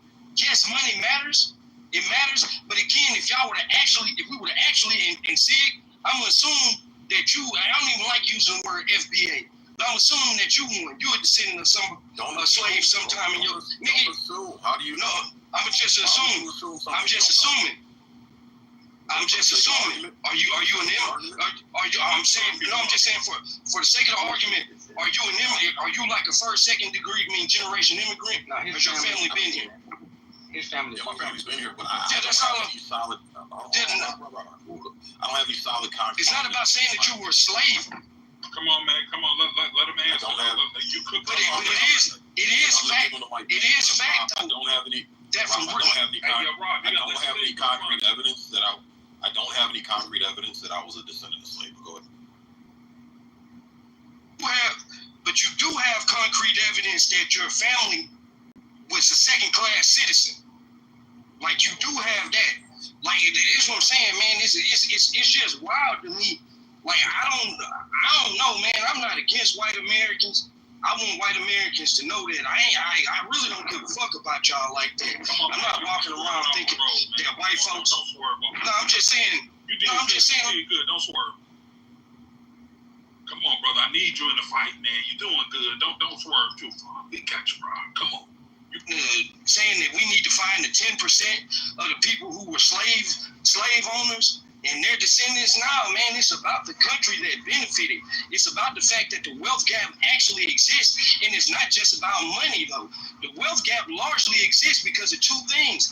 People didn't get their 40 acres and a mule, which land was a big thing, and the Homestead Act. Like, these things happen. Let him respond to you. Like, if land was equitable, if land was distributed equitably, we would have things like mineral rights. We would have those things. You wouldn't hear about a wealth gap. Let him respond. But you guys don't think about that type of shit because you only think about saying that we trying to take money out of fucking white folks' mouths. And I'm going to shut up on that. Let him respond, please. All right, so here's the thing. So you are correct. Yes, my grandparents did go through Jim Crow and segregation, all that. So my grandmother, my grandfather, my great grandmother, and grandfather had a grievance and wanted to be compensated for that. I agree. Why? Because they were directly affected. You weren't directly affected. I wasn't directly affected. And I'm sorry, if you grew up poor and didn't have resources, that's your fucking parents' fault for making shitty decisions. I know I grew up poor, and it wasn't a white man's fault. It wasn't Jim Crow. It wasn't redlining. It wasn't slavery. So my mom fucking made some stupid fucking retarded ass decisions. That's why I grew up poor. She had made better decisions. I would have been in a way better place than where I was growing up. So this is what I'm saying. We're looking at our how we grew up, and we don't have this, and land equitable, and we don't got this, and we ain't got that. Guess what? 90% of white people ain't. They're in the same fucking boat too. But they're not screaming reparations. I don't hear Irish people saying, well, you know, the way they treated us when we came over here, you know, this and that. Well, this is sad. Our grandparents. I don't hear them saying that. When you look at the Asians that came over here and the bullshit they had to go through with internment camps during World War II, the people directly affected were compensated. But you don't hear Asians right now screaming, well, my great grandfather, they treat him like shit because of what the Japanese did in Pearl Harbor and this and that, World War II. You don't hear anybody. We're the only motherfuckers on the block screaming and crying and asking for free handouts for shit that we did not directly go to. So your assumptions are wrong, sir. You gotta let him respond. Let him respond. Go ahead. Yeah, brother. See, I'm not gonna tell you. Well, it's if you realize how many massive, like I keep saying, how many massive companies, right, that exist right now, just in the 19th century, if you start adding this stuff up, right, some of the reason why they said in Jim Crow, right, the end of Jim Crow, well, yeah, we're going to end it. It's enough, right? Part, they don't talk about this. America was already done, complete, sold up. Every inch of it was completed, locked and loaded, right? AT&T, that happened in Jim Crow. All these banks that you see right now happened in a time where we was blocked. Even if you was a black person in New York, you wasn't about to open a bank in New York City. In that time period, you just wasn't. You're just gonna stay in your fucking place, and that's it. All I keep saying is that all these companies that benefit Microsoft, all these type IBM, I can go on and on and on. They just didn't come and just pop up in the 80s. Some of their parents kind of benefited from it, from the Jim Crow. They financially benefited from it. 80% of white people income comes from generational wealth. The wealth gap, what Roy was talking about, most of that wealth comes from back in Jim Crow, when Jim Crow was around, back in slavery was around, right? I met a lot of people not the business I do right now, but the business I did before, right? A lot of wealthy people, right? And, I did some type of work in the house construction type stuff. And you would be amazed how many people, I'm just talking about just here in Atlanta, right? I'll walk into the house and I see a black woman holding some white baby in a black and white photo, right? In this big old mansion. Companies that I see on the walls was started in 1919, 1930, 1940, and now it's a massive building right now, right? That's generational wealth.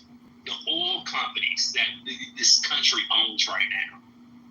That just didn't happen just now, right? That happened in the time periods that we're talking about, in Jim Crow, before that. The diamond companies, the oil companies, the construction companies, all these things that didn't pop up, they was already here and founded in the 19th century. So when you say, hey, why can't you just pick yourself up and go? It's because this fucking country never loved you. And if it was, sometimes I travel around and I see, okay, this country love their people, right? It's doing for them.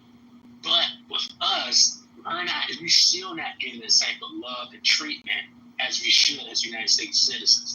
And for you to be in the military, Sid, for you to have the rights that you have, is because the men in World War II thought they fucking asses off to get more rights, to get more respect in this country. Died. Many of them died. So we all benefited from that, but the problem in the payment and the sacrifices is still there on the table. They have to pay reparations, brother. And the sad thing about it, if I can talk to a prejudiced white guy, which I had before last year, and convince him, and he said, Nathan, you know what? Certain things you said, I never looked at it that way. And I agree, we should pay it. And then this is a white guy who said racial stuff about black people, right? So, brother, for you to be a black man and to sit here and fight ferociously against black reparations, it's really sad, brother. It's really there it is. You just gave yourself up. So because I have black skin, I'm supposed to think and operate a certain way. You just nailed it, bro. That's not how it fucking works. Can I say that? Hold on, one second. You just sold yourself out. You're saying as a black man, no, bro, just because I have black skin, that doesn't dictate how I think or how I view things or how I see things, bro. And this is a fucking problem. So again, Nathan, the people who are directly affected, this is the way we run shit. And for you to sit up and say, oh, we ain't getting the love and respect, guess what? The world doesn't owe you love and respect. The world doesn't owe you fucking understanding. If you're, and I'm going off of what you said, well, we're not being picked. Sorry, losers sit and wait around to get picked. Winners go out and take what the fuck they want. And you're talking about this black woman holding this white baby in this mansion. The majority of people did not have mansions back in the fucking day, bro. That's well off. And I got a question to ask you. Madam C.J. Walker, in the thick of racism, was able to become the first female millionaire, self-made millionaire, and black female self-made millionaire at that. How was she robbed of her opportunities? In the thick of racism, in one of the most racist periods in the U.S., how was she able to set that fucking threshold, set that bar so fucking... You want him to answer? Dig. You know one person. I want to say something.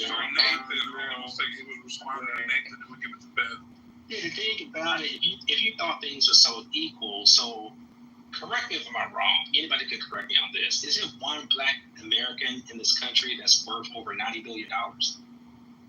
Anybody? Answer my question first. Okay. So that one person that you're talking about, trying to translate that into today's terms is futile. Okay, so with that said, wait. See, hold on. I'm landing. Hold on, and I can't. I'm gonna let him go. Hold on one second. Y'all need to take your captain save. Okay, Paul. I'm not saving him. I'm trying to have a legitimate conversation. Mute up. And every time and let us cook. speak, you interrupt. Mute up and let us cook. I'm gonna hand him the mic back. I just want to call out this one point of hypocrisy. You see how he dismissed my one example as futile? But he gives very, very rare examples of people in mansions when that's extremely fucking rare. So you dismiss my rare instance, but yet you bring up rare instances to support your argument. That's all. I just want to call out that. Okay, gotcha. So, these elements happen, right? And let's say that one person that we talked about, he owned that company as a manager. Then he goes out and hires his people, right, and give them 150K jobs a year, right? That's how that works. Secondly, nobody came off mic to answer it, so I'm pretty sure I was right on that. Most black billionaires in this country are worth less than $10 billion, but we have examples of our other peers, white people, right, that's worth, just in the Walmart brothers and sisters, they worth about $300 billion each. Bill Gates, how the fuck did Elon Musk come from another country and supersede, every black person here in finances and get government contracts? So, I can go on and on and on about this, man. It's an inequality that a group of people that have been here for centuries, not 50 years, not 60, been here for centuries, are still at the bottom, and we get new groups come here and supersede us. So, it's you have to explain that better. I already told you the reason why and how you fix it. And explain to me that, say, how can black Americans, as we are right now, gain that much wealth? I'm talking about resources, oil companies, airline companies, banking systems. How can we do that right now? Nathan, can I speak? Yeah. Let me answer your question. I'm tired. I gotta I'm tired. Yep. I promise. Let me answer his question, then I'm done. We'll let some new speakers get in, because I know Sweet is brand new on stage and hasn't said anything yet. But to answer that, life insurance. Guess what? We allow these Arabs and Koreans to come into our neighborhoods and open up liquor stores and gas stations and hair places and all that, and they're taking all that black money and putting it into their fucking community. So guess what we can do? We can buy life insurance. If black people right now bought life insurance, we would have black wealth in one fucking generation, bro. And then we can take that and say to the Koreans, bye, Arabs, bye. We're going to open our own gas stations with that money. We're going to open up our own nail salons with that money. We're going to open up our own grocery stores with that own money. Because we don't, and even in our own neighborhoods, we don't own the bulk of the businesses. It's other races that do. So that's the answer to your question. We can do it, bro. It's simple. Life insurance. Instead of buying Jordans, instead of getting tattoos, instead of buying lashes, instead of buying lace fronts, instead of buying fucking ounces of weed, we can fucking take that money and sacrifice for a little bit, put it into life insurance, and guess what? The entire black race in America has a one big general wealthy fucking payout, and then we can start fresh. Thank you. Hey, yo, shout out to Sid. Welcome to Healthy Debates. Trigger warning for racists. We're celebrating Juneteenth. You want to get in the conversation? I want to give it to Beth. Let's give it to some of the ladies. Light, Holly, any of the ladies want to get it? Because the brothers, we got to cook. Because we can't let Sid get up here and talk this bullshit. And we're cooking. Ain't nobody willing to check him. We don't let nobody really talk. I keep checking. Hold on a second. I'm teaching the truth. I'm listening to this on Juneteenth. Let's give it to the ladies. Yeah, y'all can have it, man. It's crazy. But it's hard for the women to get in. So let's give them a chance to, respond. Beth, Light, Holly, where they at? I'm just kind of taking it all in, guys. I think it's interesting. I don't have really, a dog in the fight. I'm just kind of reading. Nye, are you drying your hair? Okay. No, I'm here. I'm in the background. I'm working, and you know what? I'm kind of in my feelings because King went off and mocked my submission earlier. So I'm just gonna be quiet. I'm not gonna say a word. So I'm in my feelings right now because King misunderstood what I said because I said I voted for Trump, so I ain't saying nothing. No, I'm with you. Come on, King. Oh, lightweight, my bad. You came with Trump supporters then, King. Beth Beth is down there. She's back now. Well, I didn't get it. I gotta listen in more, then I'll chime in. Okay, Beth, what? Yeah, I just wanted to respond to Nathan. Okay? All I really heard you stating, and I counted, you said 9 times generational wealth. Generational wealth. Okay, cool. Sounds amazing. Sounds like you've been stuck on Clubhouse for way too many years. My question would be, are you leaving behind generational wealth as far as being kind?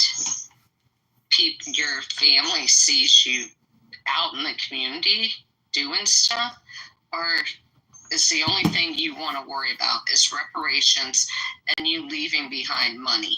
Because guess what? Go spend it now. Spend it while you're alive. I didn't hear anything very productive out of your mouth other than being a little bratty boy on the playground yelling, I didn't get the swing because these other kids were using the swing.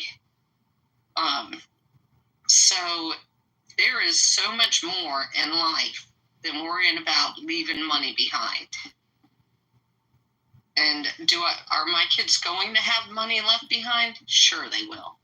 But right now, I'll spend it while I have it and have time with them, show them what a good human I am. And the most important job you could ever get in your life is being a kind person. So get out there, redirect your brain set, because if I had a child in your house with you and I had to let them sit and listen to what you just said, you are the problem. I'm sorry. It all starts inside the home. If I sent my kids to stay with Sig, I would have no problem because Sig would make them work and get stuff done, and no problem at all. He would not speak bad on anybody. But you got to reevaluate yourself, dude. I'm sorry. Hey, who she talking? She talking to Nate, right? Nathan? Who she talking about? Nate, cook that shit, Nathan. Nathan, come off the mic and cook. Straight talking to Nathan. She cooked. Hold on, y'all. We got to get Nathan a chance to respond to that. Nate, what you got, man? That's crazy. Yeah, man, I'm busy right now, but I have to jump off the mic. I'm going to put this on pause. My phone's on pause, taking another situation. Look, Beth, I'm in the community, and I work very hard. Hold on, brother. Hold on. I work very hard in my business, and I do structured networking. Times now literally work 24 fucking hours, literally straight through, right? So when you talk about work ethic, miss me with that shit. I volunteer. My family volunteer. I'm not gonna say what we do, right? But my grandfather have his name on multiple states, right? Have purchased hundreds of acres, right? He was honored by the city when he passed away, right? So this type of disrespect because I'm fighting for a cause and to repair them that, not just for me. Listen, they don't have to write me a check. Just give a check to the Black community and miss me with it. That's how I feel about it. Because I want to see a wrong get corrected. So when you sit here, what you won't do is tell a Jewish person they're lazy for asking for reparations for them. That's what you're not going to do, Beth. So go check yourself with that. Talking about being nice. It's not nice to tell somebody that you shouldn't get reparations for slavery and Jim Crow. Okay. So can I give you some figures, Nick? I'm sitting here listening. Hold on. We want to make sure he was done. He was cooking. I want to make sure he was done. Brother. I got to take a phone call. He was done. Go ahead, family. I just want to make sure that. Can I go after him? Okay, so what I just wanted to point out, because everybody keeps talking about like the damages that were paid out as a result of the Holocaust. And so while you guys were talking about it, I looked it up, and I think between 1945 and 2018, the German government paid $83.6 billion. And that was over a period of 73 years. And so I calculated, and that works out to be $1.18 billion per year. If you calculate that, how much is it divided by 6 million people? that died in the Holocaust. I think you come up with a total of $187 per year. And then if you calculate $187 per year times the 73 period, that 73-year period, that's a total payout of about $13,800. So when people are like talking about reparations, they can't give me any figures about how much are they talking about per person, even within 3 orders of magnitude. So if you're using the Jewish amount, okay, and you say $13,800 gets paid out per head, is that how much you're talking about will be paid out per head? And I might also mention that in the Jewish case, if you look at the average net worth of a Jewish house, $13,800 is a small fraction. That's like a rounding error for the average wealth of a Jewish house in the United States or in Israel, for that matter.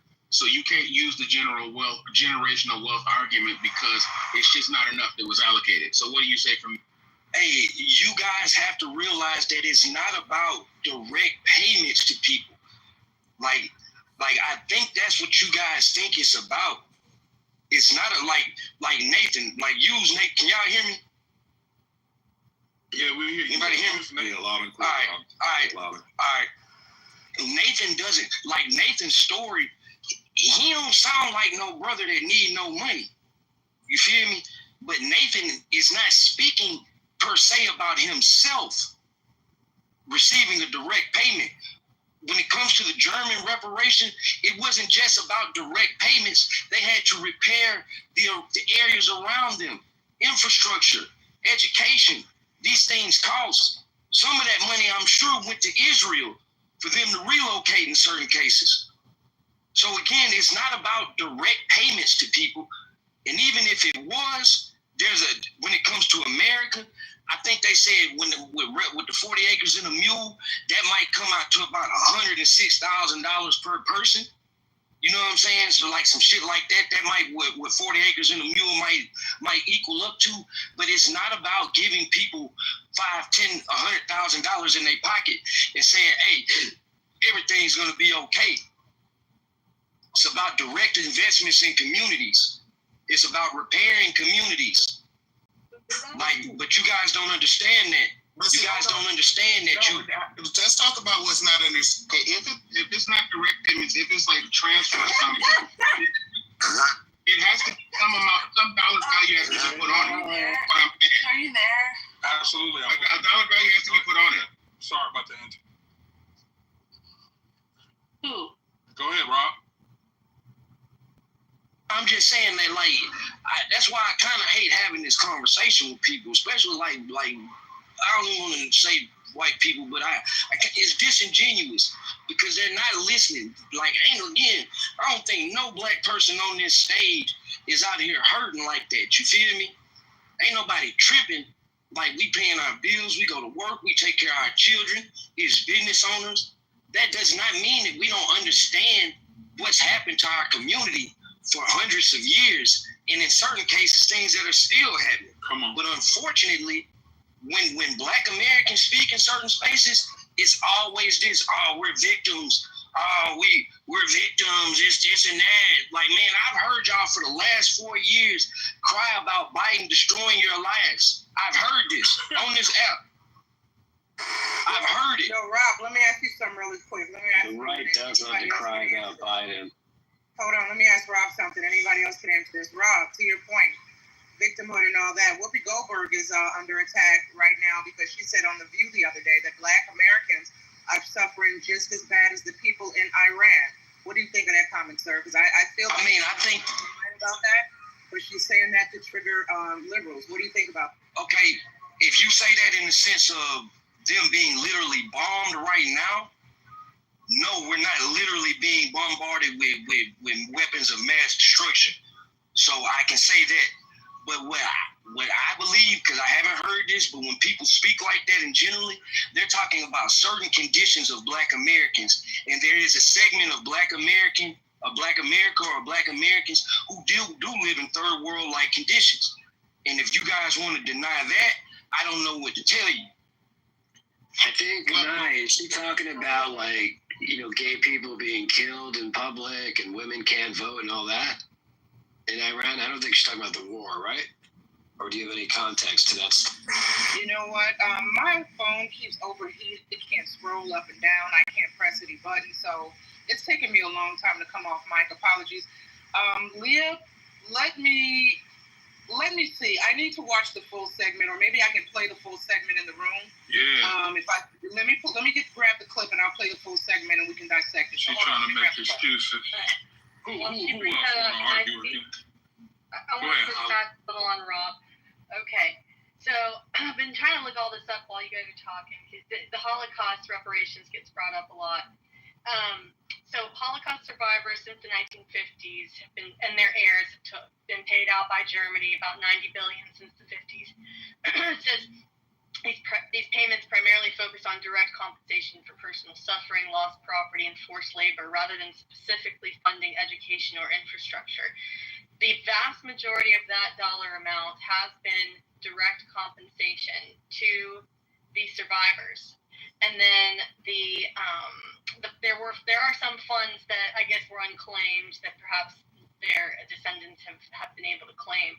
But the vast majority did go to the direct survivors. As far as education initiatives like Rob brought up, that's really just about like Holocaust education. And we've done a lot as far as, we all know we've done a lot when it comes to education and fixing a lot of the whitewashing, et cetera, and so forth. So maybe there's room to improve there as well. Infrastructure, there's no evidence. Here it says there's no evidence from the provided sources that Germany allocated reparations specifically for infrastructure projects benefiting Holocaust survivors or their descendants. So, moral of the story is everything that I've been looking up it was directly, vast majority of the money directed to the actual survivors. And then the timeline is problematic, right? When you get into tort law, when it comes to statute of limitations. So that's kind of a complexity here as well. And then calculating the actual, it's tough. It's not the same. I get you guys bring those issues precedent, but it's kind of not. It really is it's a different situation. Shout out to her for that. Hi, everyone. I hope Sig heard that in her white woman voice. Hope you heard that reparations, brother, because I know you can't hear us when we speak. Sabina, how you doing? Beautiful. Hi. I'm fine. Don't quit your day job. How are you? Yeah, I just wanted to make a comment on Whoopi, the comment she made on review. If we want to play the clip first. That would be perfect. Thank you. Okay, here we go. I queued it up. Here we go. Hopefully y'all can hear it. And it's slow. But let's just remember, so the Iranians literally throw gay people off of buildings. They don't adhere to basic human rights. Here's the thing. Let's not do that, because if we start with that, we have been known in this country to tie gay folks to the car.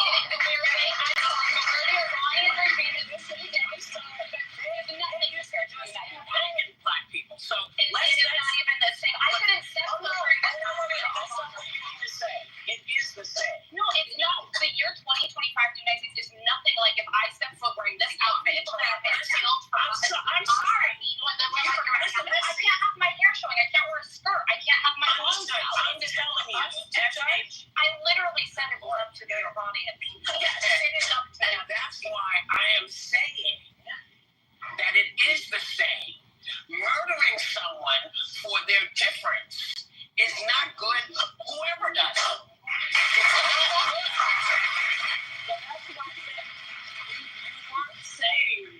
What I heard was not what you meant. I think it's very different to live in the United States in 2025 than it is to live in Iran. Not if you're black. Not for everybody. Not if you're black. Guys, don't live in Iran. You're not any better than that. Let me tell you about being in this country. This is the greatest country in the world. But yeah, I know that. And we all know that. But every day we are worried. Do we have to be worried about our kids? Are their kids going to get shot because they're running through somebody's neighborhood? They are not big deals. And then I don't mean to say they're not big deals to you, because that's not what I meant. And they are not doing well there either. They are not doing well in Iran. They are not educated. They're not talking about it in that States. I'm talking about nobody wants to diminish the very real problems we have in this country. That's no one's intent. But I think it's important we remember there are places much darker than this country, and people deserve right now. Not everybody feels that way.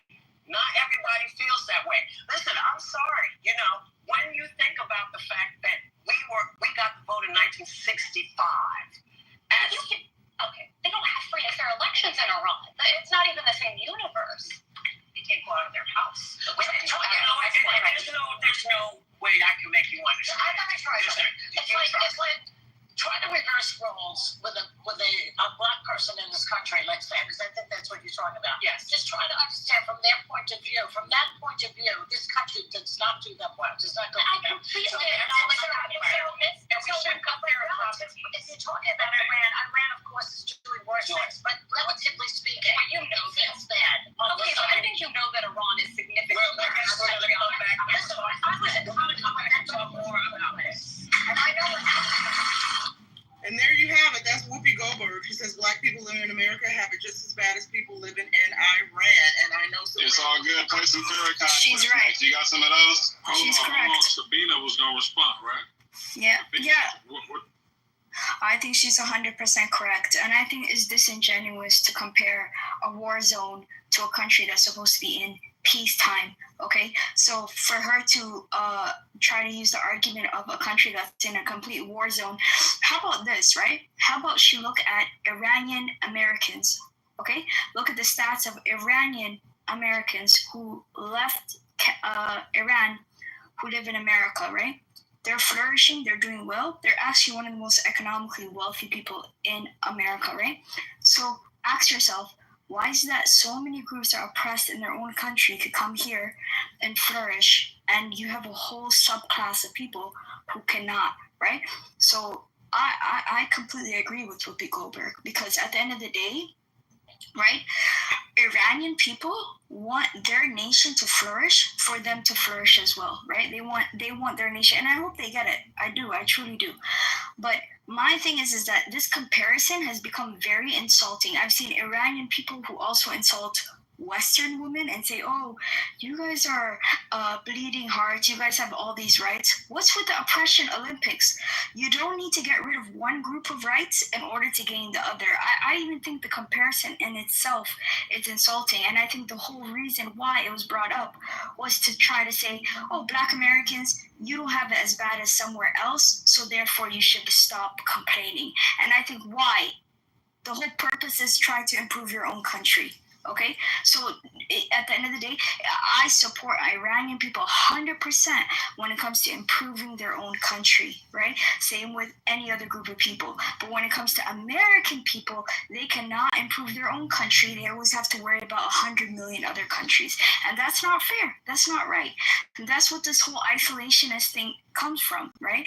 It's one thing if America wants to get involved in other places. It's another thing entirely when other people want to tell you, and I've seen Iranians online saying, you're a white savior complex, we don't need you, we don't want you to get involved, but yet they're begging America to get involved. So please, with all due respect, if you're going to approach America and want them to get involved, at least do it from a place of respect, okay? Because there are a lot of people in America who are suffering.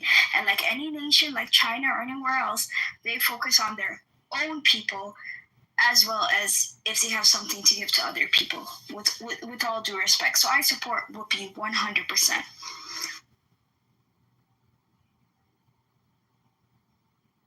Okay, anybody else want to jump in there? Shout out to you, Queen, for supporting Whoopi. Thank you, Sabrina. You're welcome. Thank you. Shukran. Hey, I just want to say this, that there's probably areas of every town, everybody's city that everybody is in right now that most of y'all refuse to drive through. And the fact that I can say that about any city in America makes me believe that something is wrong. Like, it's a segment of this. And if you want to say the Appalachian Mountains, you can talk about those people too, because those people are downtrodden. It's a lot of white Americans that actually experience the same things that we experience as low-income Black Americans. Like literally the same things: food deserts, drug abuse, high rates of crime. Well, Nakeem, you're not. And I agree to that. I agree to that. Yeah, but I'm with you. But I know where you're from. Ain't you from Birmingham? Montgomery. Well, either way, I know that you from a hell of a place. Yeah. Mm-hmm. The scariest place. The only time I ever been scared performing in my life was in Birmingham. Yeah. I swear to God, that's another story though. That's a whole nother story. But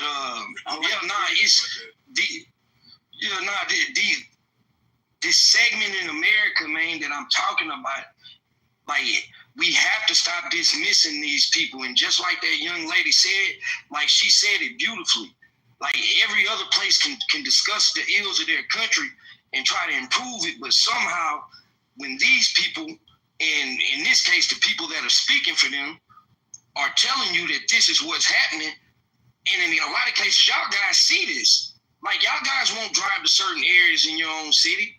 Y'all know y'all won't. And that ought to tell you something. Why do you say that? Well, I right. Understand. And no one would ever tell Chinese people, right, that you should not complain, right, because you have it better than other people. That no one in their right mind would tell Chinese people, don't complain because Iranian women have it worse than you. If you're a citizen of that country, that's the rights that you have for that country to give you those, those opportunities, right? It doesn't make sense that someone, because you know what, you could find a country doing worse than any place in the world and then compare it. What she's doing is so stupid. What the hell does America have to know? Okay, so you can always find somebody doing worse. Now, if you're talking about the Chinese case, by the way, I happen to know Chinese people very well. They are not interested in politics. Okay, on the mainland or anywhere in any other place that they live is one. Number two, if you look at Chinese people when they first came to the United States, they were disadvantaged. They had like the Anti-Chinese Exclusion Act, and what they worked on was trying to figure out ways to make money, because I don't know why it's so popular with this one segment of the population that they think that if they have like a lower income that they're going to like vote their way to a higher income, or they're going to like petition the government and the government is going to take care of it. You know, if you look at people that started off worse, okay, I'm using the Chinese case, they tried to figure out ways that they could make money, like by opening laundromats and restaurants and small businesses. And it took a generation. But eventually, once they were able to get together enough money, they went on ahead and they joined the middle class and they joined the mainstream. You don't have any Chinese equivalent of Jesse Jackson. There's no Chinese equivalent of Al Sharpton. There's nobody claiming to speak on behalf of like these people. And it's no grievance mongers, that make their living off the backs of Chinese people, because those guys just go on ahead and they make money in a matter-of-fact way. So when people are talking about like these conversations like that idiot Whoopi Goldberg, or when people are talking about the reparations conversations, these are fool's gold conversations, because the idea that somebody's going to elect a leader, this is at least a century old, like the time of W.E.B. Du Bois. We'll just elect the talented 10th and then they'll take up the issue on our behalf. Didn't work, okay? People have been like relying on this or that government program for a long time, okay? All the way probably since like the Reconstruction period. It didn't work. Meanwhile, you have people that came in a bad situation and they just figured out what was necessary to make money by focusing on what was in front of them, one household at a time, and eventually the income disparities solved themselves. So it's like, have you ever seen like the Roadrunner and Wile E. Coyote, where every time Wile E. Coyote thinks he's going to catch the Roadrunner, you know what's going to happen? It's kind of like that whenever you hear somebody claiming to speak on behalf of black people and, offer solutions or offer that they're going to petition the state in order to do this. Once that conversation starts, you know what's going to happen, which is that it's going to go nowhere. So, I mean, it's not even worth bringing it up, because if you're trying to solve your income issues, that has nothing to do with Whoopi Goldberg's wide ass sitting on a stage, using black people as self-actualization therapy. It's two different things. Politics and income are not related. No, they're not. And Lee, you know what? Can I ask Lee a question real quick?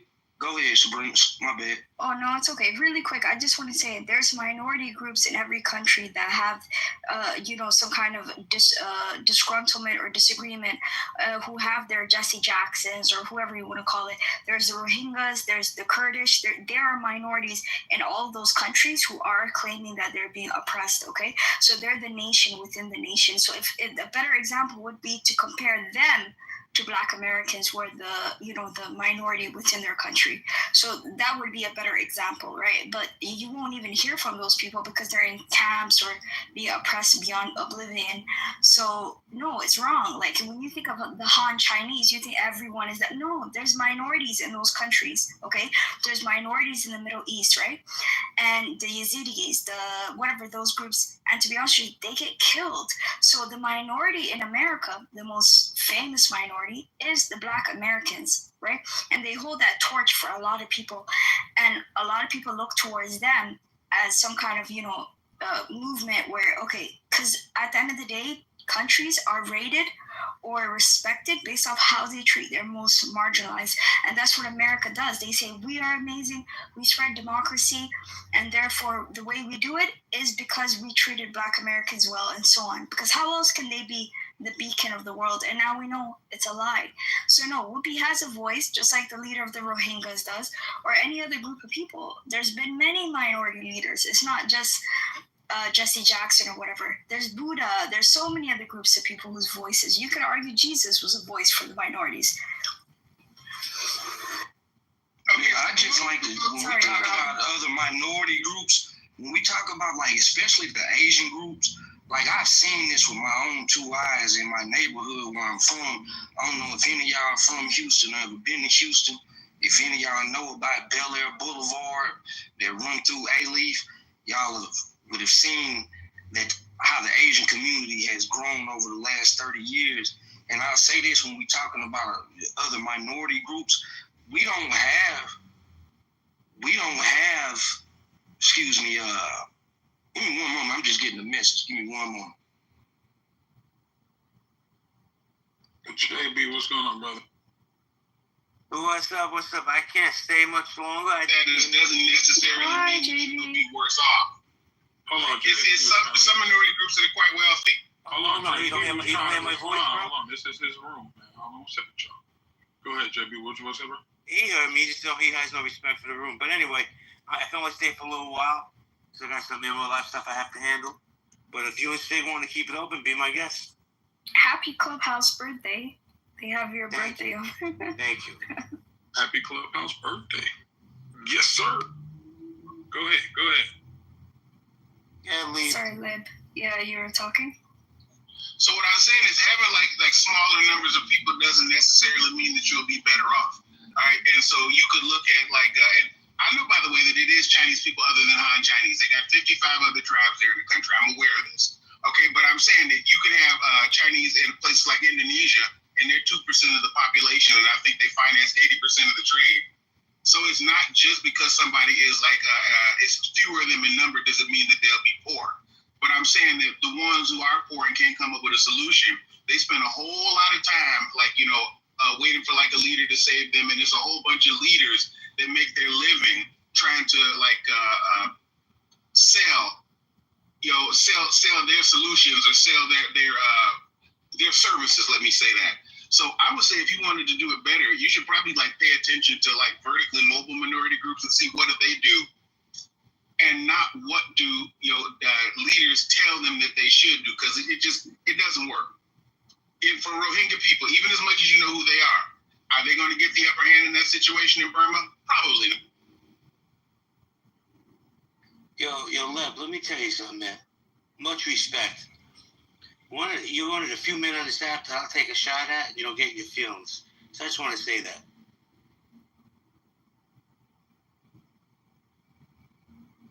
Those are valid points, yeah. Oh, sorry, Holly. I like that you're bringing up, Lev. I like that you're bringing up the business of racial grievances, because that's something that I feel like in the past year I really started to notice it, especially when that one dude was there with the mother of in Texas that stabbed the other boy. I'm forgetting his name. When her mother was up there speaking, and she spoke so wonderfully. I mean, that guy that's he kept repeating it over and over. I just thought, wow, this is what it's come to, hasn't it? This is it. I mean, it's just so obviously a grift. It's almost like are other people starting to see that too? Because it's becoming so obvious. Holly, do you know that I see on Twitter all the time, right? I don't mean to direct it towards you, but I see so many people on Twitter who are attacking white women and saying, "Oh, white woman, you are shove your savior complex up your ass," and they're saying such aggressive things towards white women. I'm not. Yes, and you know what? I had to respond to them. I said, "Leave white women alone," right? Because at the end of the day, think it's good. Yeah. They should. No. No, I think it's good. They're right. Don't. You happen because of savior thing. It's annoying. It's a fair thing. Fair enough.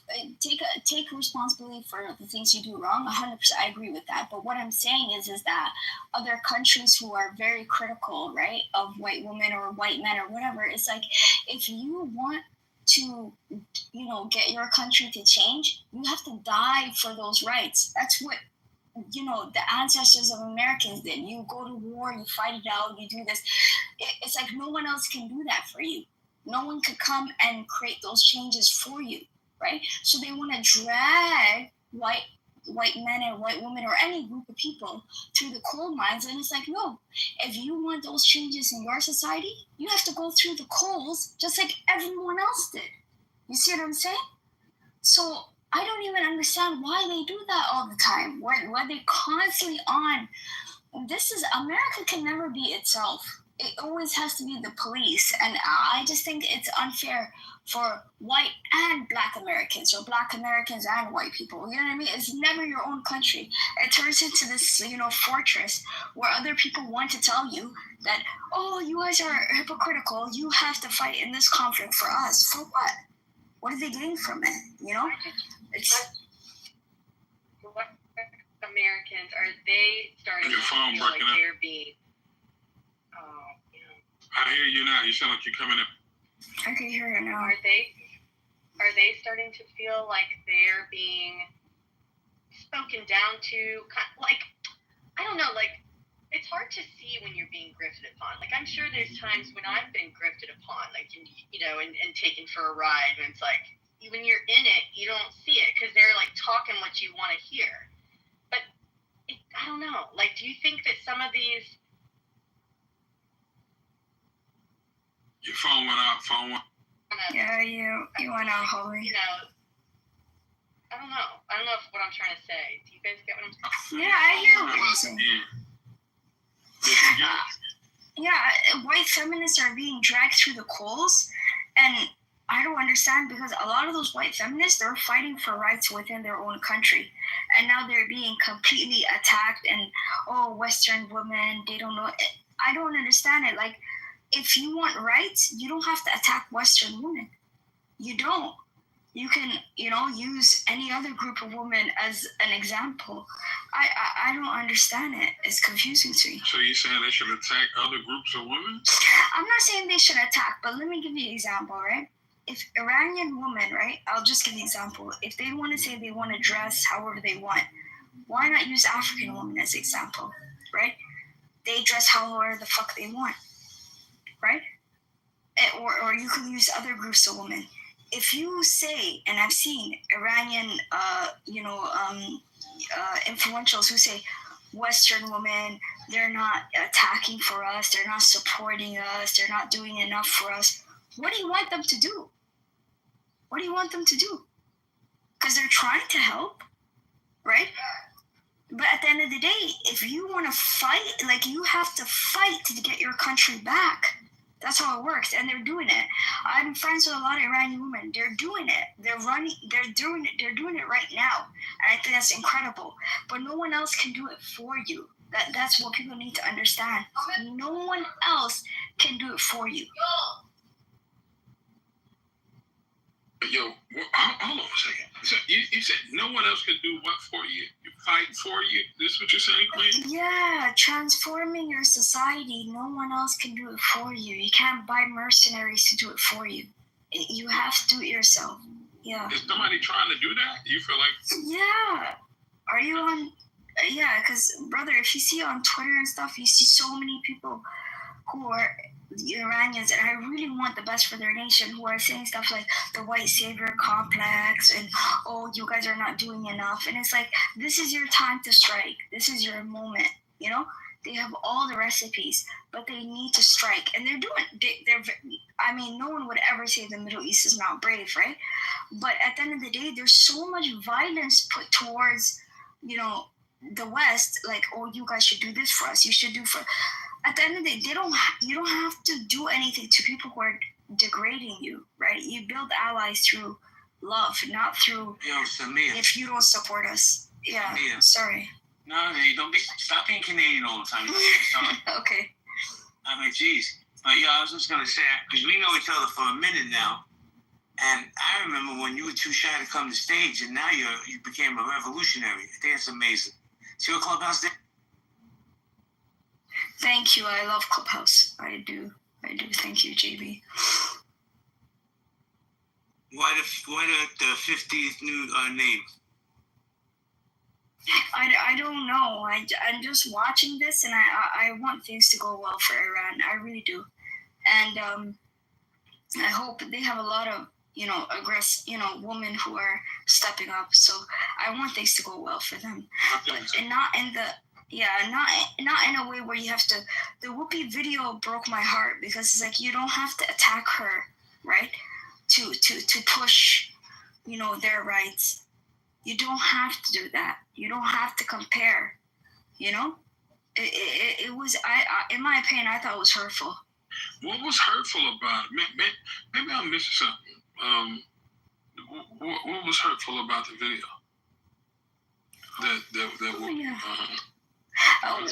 Yeah, because I think Whoopi is trying to maintain a bit of like we're going through our own problems as well, and I think she was trying to.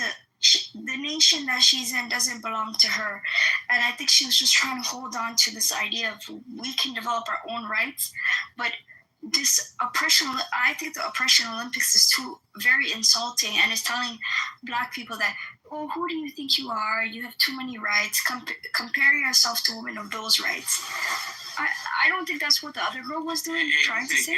Canada girl. It's hurtful. So Canada girl. So we get some clarity so everybody understands. Somalia, Canada girl, yeah. Oh, well, pardon me, Mister. You're the nicest Somalian I've ever met on the Thank you. But so I just want people to know that when you're speaking on Black issues, it's because you're a Black woman. That's all I wanted to say. Thank you, JB. I appreciate it. Listen, I ain't gonna lie. She sounds very beautiful and stuff like that. But I'm not getting the point. What, is she looking for a personality change in people? I'm going to tell you, Hillary Clinton said one thing to Black Lives Matter. I'm going to send you the video.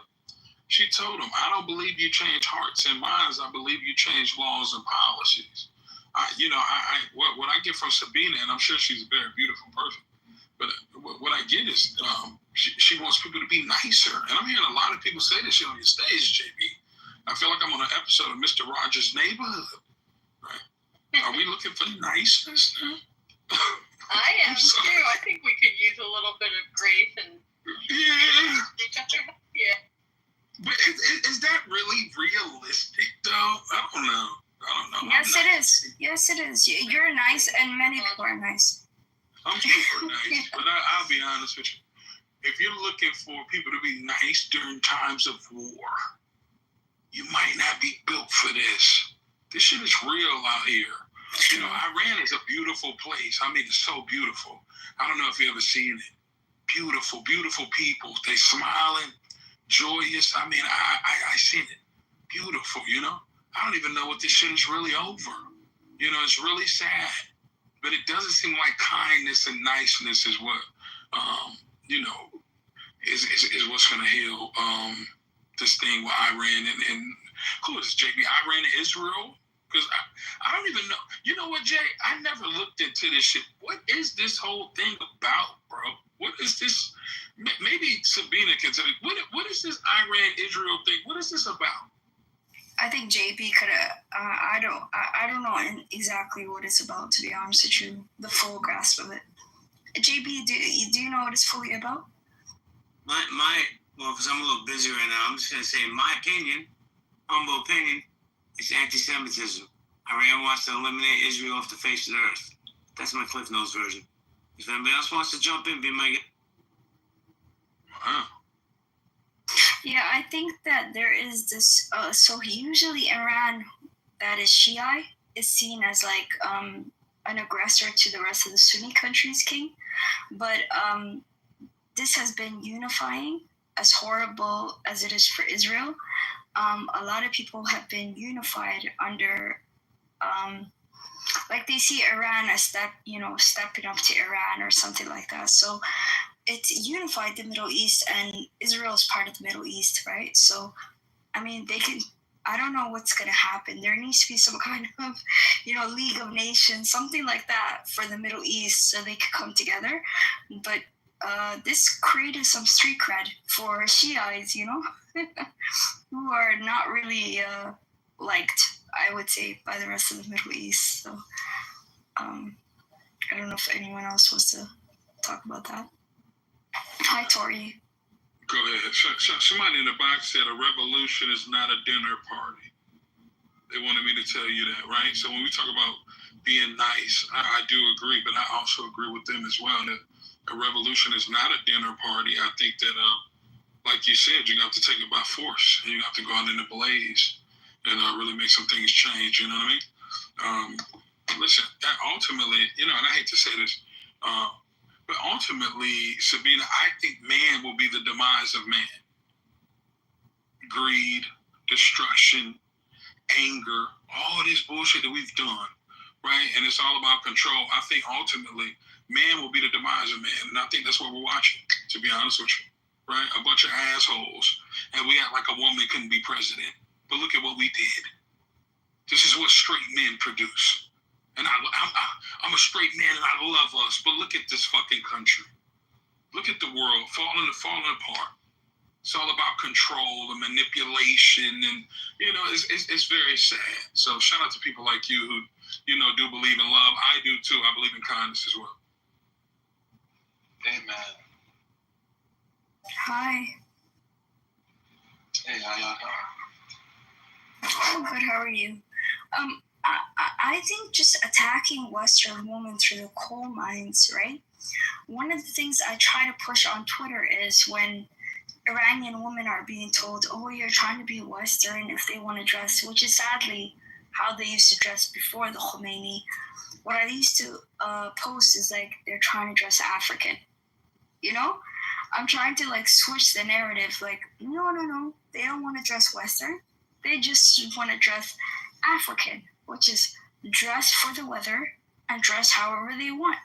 That's one of the things I've been trying to push, because there's been this aggressiveness where if Iranian women want to dress a certain way, it's like their indigenous way, which is part of their heritage, like the Persian heritage. I usually like to say that, no, they don't want to dress Western. They just want to dress African and, Polynesian or whatever. They just want to dress for the weather. Why would you want to dress in a desert weather, right? I don't know if that helps, but I thought that was a way to take the heat off of, this idea that the Western wants to dominate. Does that make any sense? Absolutely. In terms of, okay. Yeah, because I feel like Black women dress how they want. And I feel like that should be the direction, right? Because the problem is what's happening with Iran is a lot of people are trying to say they're trying to be Western. I don't see it that way. I think they're trying to recapture their culture that they had before, right? This extreme, it's just heartbreaking. I want their country to go well, and I want them to, I don't know. But I don't want Western people to be attacked as well. Does that make sense? Makes a lot of sense. I don't know what your infatuation is with Western people. Some Western people need to be attacked. Seriously. Some of us fucked up on the West. Sure. It's like some Canadians. Where you from? No, they're not. Right. So I like that you're trying to save the world, but you're going to lose a lot of yourself trying to save everybody. But I like what you're saying. A lot of people don't even know the history of places like Iran. They don't know. I didn't even know it was like Italy. Like they was chilling. They was chilling like America before a new regime came in. Now all the women had to cover up. I didn't even know the history until lately, to be honest with you, Sabina. So I don't think a lot of people do know. And I do think that it seems as if they're trying to adapt Western culture, right? But that's only for the people that don't know the history of Iran. And places. What is a Western culture to you? Okay, so when we talk, what would that look like for a woman? So Sabina, you want to respond to that? I don't want to take it if you want to respond. Because I'm curious. Yeah, I don't think that dressing, because here's the thing, right? When we think of the West, we think of like, what do you guys say? I think of like Vikings, cold people, and the way they dress, right? I don't consider that, like if you look at like Black people or Polynesian people, America's people dress for the weather, for the weather, right? So it doesn't make sense to make a woman or a group of people who live in heat, right? Yep. To cover up, right? Because I think that it wouldn't be good for them, although it can stop the UV lights or whatever, but it shouldn't be something that's oppressive. I seen a video that broke my heart of a little girl who was dancing. She was in Iran, and this Iranian soldier who's wearing niqab, right, comes up to her. I think niqab is extremist. That's my opinion. I stand by it. And she went up to her and told her, "Oh, what do you dress like?" Blah, blah, blah. And I think that is horrible, in my opinion. That's how I see it. Yeah. She shouldn't be telling, right, they shouldn't be telling a little girl how to dress that's 5 years old. She was 5, you know? So that I would say. Nothing. She was wearing a dress that was like a little kid's dress. You know, a little kid's dress that you would think of a schoolgirl? She was 5. 5 years old. What are you like, referring to the height of the skirt or something? Not at all. It was just the soldiers don't want. I can send you the video if you want to see, but it was just heartbreaking because the niqabs, the women that were going up to her, they were soldiers, right? And they want to maintain control. So this regime, I don't know if it's ending. I don't know what it is, but to dress like someone who lives in the desert at 7th century is not adapting to the world. And that's how I see it. Sorry. I mean, okay. Are you okay with the way Western culture dress right now?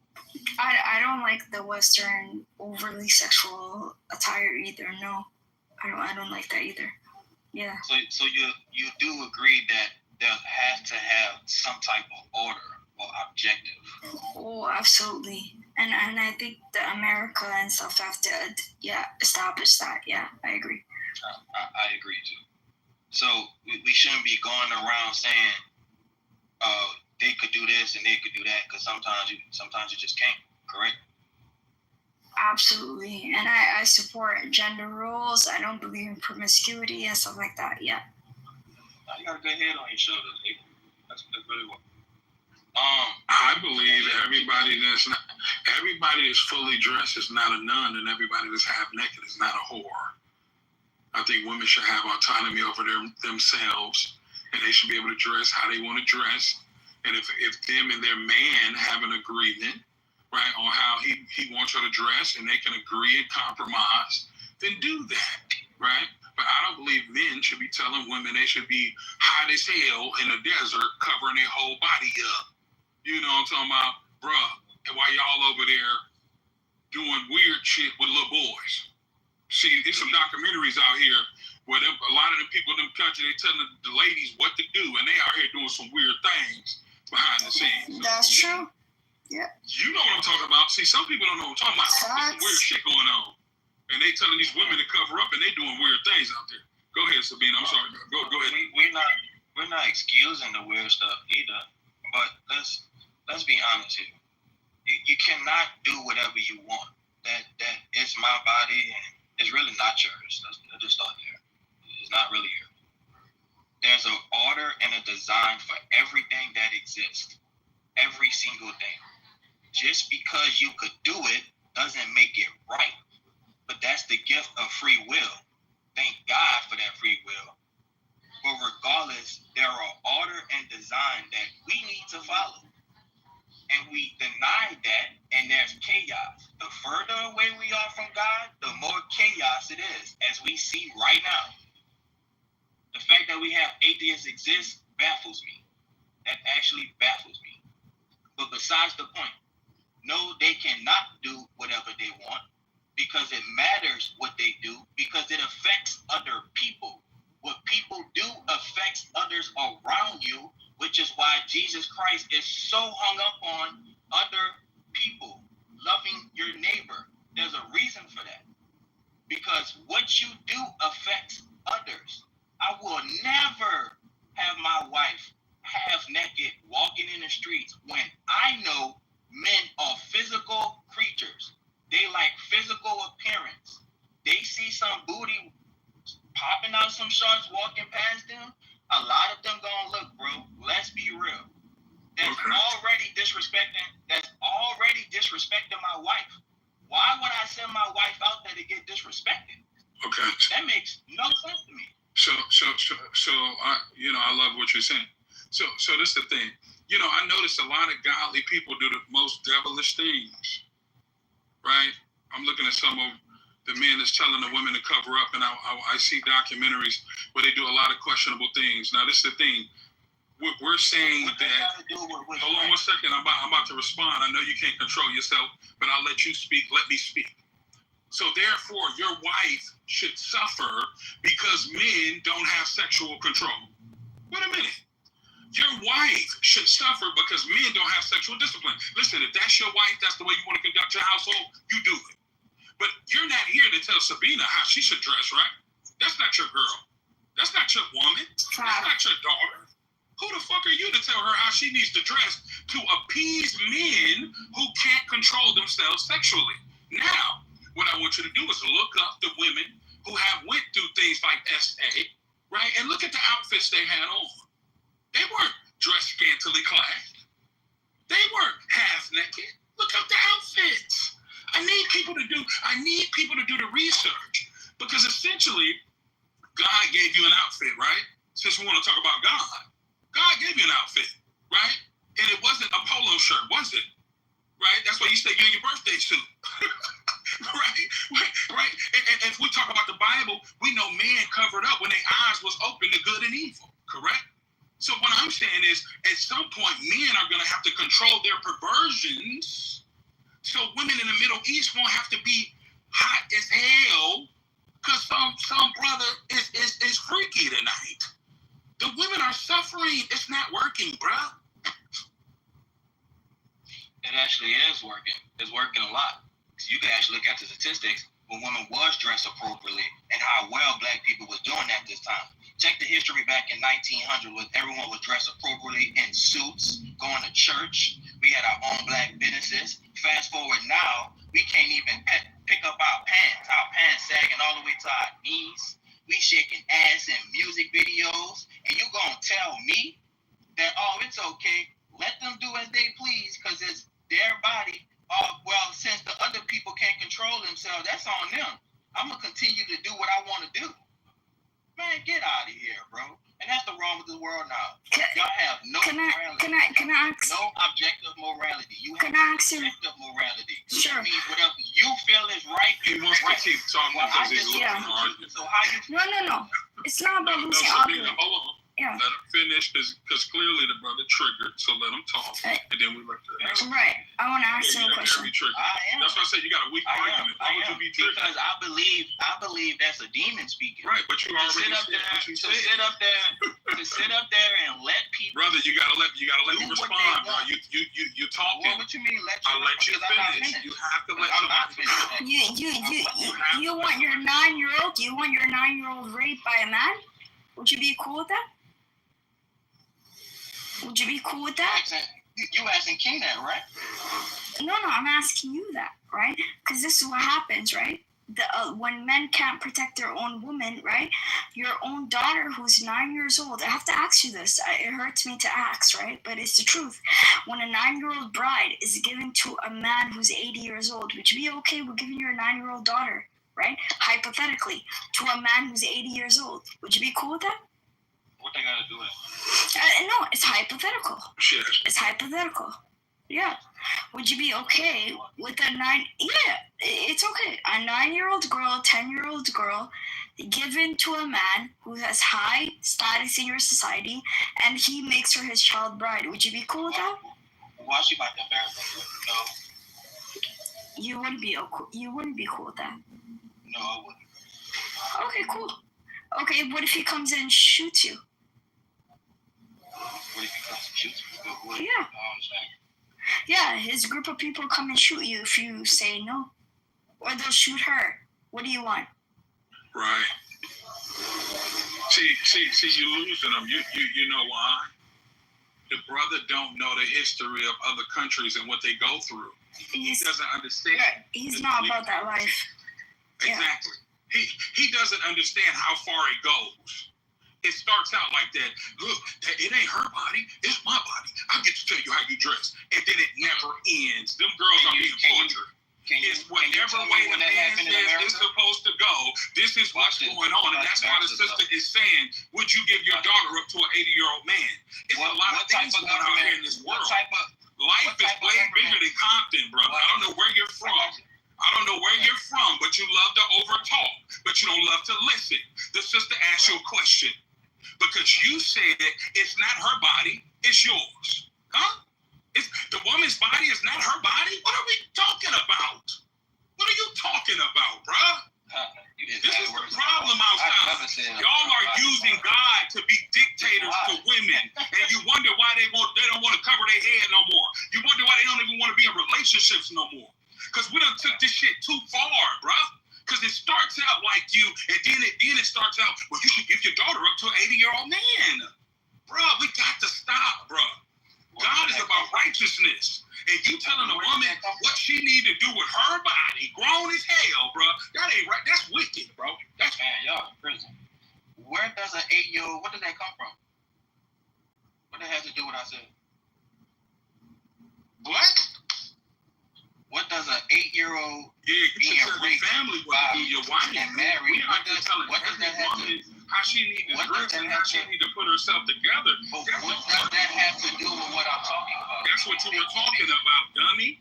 What are you talking about, nigga? That's how you started out talking. What are you saying?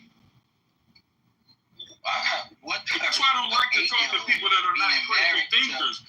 They lose their own thought. So when a sister asked you a question, you was like, all right, yeah, I just answered and watch her make a fool of herself. She didn't make a fool of herself. She made a fool of you. Because you got lost. So what did I bring up? What did I bring up? I'm listening. What did I bring up? Y'all read run scripture of the Bible, now you're godly. But the Bible also says submit to each other. But you're not submitting to your woman tonight. Listen, the Bible doesn't tell you to. The Bible ain't tell you to control Sabina or what Nye wears. Control your home, King. Okay, I got you. Control your life. Do what you do. Listen, if she allows you to lead her. But the problem is a lot of women won't allow us to lead because we lack one thing. What is it? What's the difference between a dictator and a leader? Compassion. And a lot of times as men, we have audacity, but we don't have compassion for women. And that's what's messing up the world, bro. So it's okay for them black women to shake their ass on the TV. Listen, it ain't about caping for nothing. It's about understanding that she can dance. Because guess what? Let me tell you something. Y'all got a problem with women dancing because she can carry your child for 9 months and then you'll leave her because she got fat. Y'all are lame as hell. I'm gonna tell you something. I don't rock with this new generation of men because they're too feminine. Listen, hold on a second. She can cry. She can be abused. She can go through all the pain in the world. She can be used and abused by niggas. But you mean to tell me she can't have fun dancing in front of a TV because you're a pervert? Because the dudes are pervert. She can't have fun? You mean to tell me this lady who just got off her office job can't put some shorts on and dance in front of the TV? Hey, man, buy your wife some flowers, man. She should not. No, she should not. You're the devil. No, she should not. And you're the devil. I understand the fact that you're speaking crazy. Perhaps of all let me ask who you this does question. not understand, has no feelings, and is someone who would probably be an incompetent person. No objective truth. He has subjective truth. I don't know if you can speak in this room, or is it just like both of you? Hold on, y'all. Y'all speaking at the same time. Can we just come on, man? Go ahead. Who want to jump in there? Go ahead. Yeah, hi. I wanted to jump in. Can I? Okay, go ahead. Yeah, go ahead. Thank you. So, I was listening to what the brother said. I understand he's off on certain things, but the sister that jumped in just went on extreme as well. A 9-year-old married to an 8-year-old dada. why do you always have to go extremes? I understand the brother is very American. He's not really, probably not been anywhere outside his neighborhood, but so I understand his mindset is going to be skewed because he hasn't been anywhere. So no, I'm not dissing him. I'm just I'm laughing, dog. I'm sorry. No, it's not a diss. I'm just saying, that's what he sounds like. It's a light diss, bro. When we look at societies, we look at the extreme and we also look at the worst, right? I myself. Hold on, sir. Hold on, you interrupted him. Please let him go, y'all. When I first came up here, it was about... Yo, brother, if you could, let He's interrupting you. See you right after that. Yo, can I finish, please? Thank you. y'all, I'm the subject, and you're going to tell me... Yo, John, we're going to let you talk. You're not the subject. He was in the middle of talking. He says he's the subject. You're not the subject. Nigga, you got main character syndrome. You're not the subject. At this not, I don't see your name on the title. So, yeah, I understand, like, what the sister's saying, but you don't have to go to extremes. That's what you always do on Clubhouse. You just go to one crazy extreme like that. Come on. There's a lot of like in betweens. Before you get to that extreme or 90-year-old get married to an 80-year-old man. Obviously, nobody's gonna want that. I've got a 9-year-old son. God forbid that some idiot wants to go and try some shit like that. I'm giving him lead or something. But yeah, I just want to say, try and keep things moderate in the middle. You don't have to jump to extremes to make your point. You know what's so crazy though? Go ahead, John. I appreciate it. So I asked her about Western society specifically. I am Western. I am American. The subject is about what happens in America. You're saying it's okay for my country, black women, to be on the screen busting their pussy naked.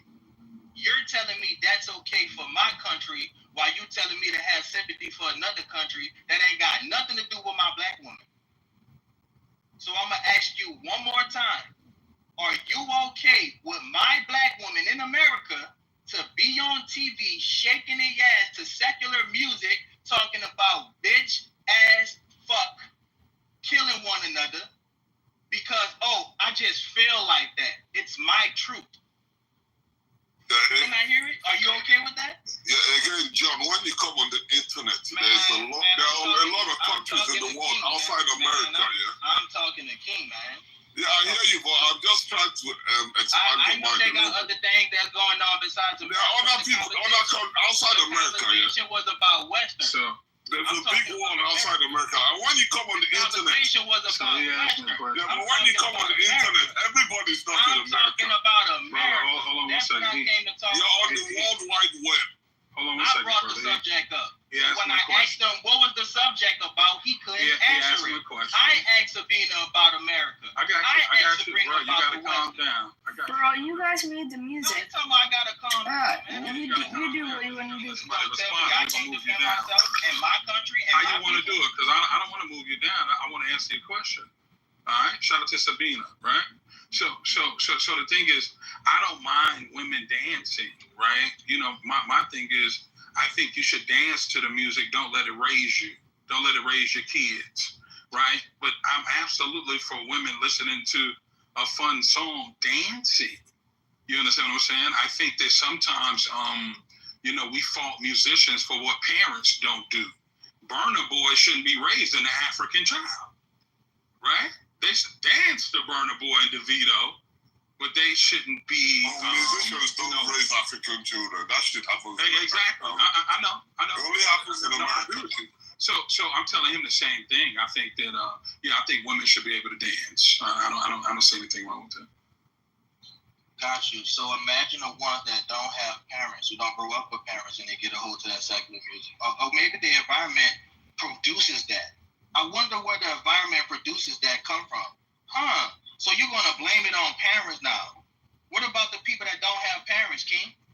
I never met a person that don't have a parent. Yeah, there are lots of them, man. There are lots of them. I don't know how Did you hear what you just said?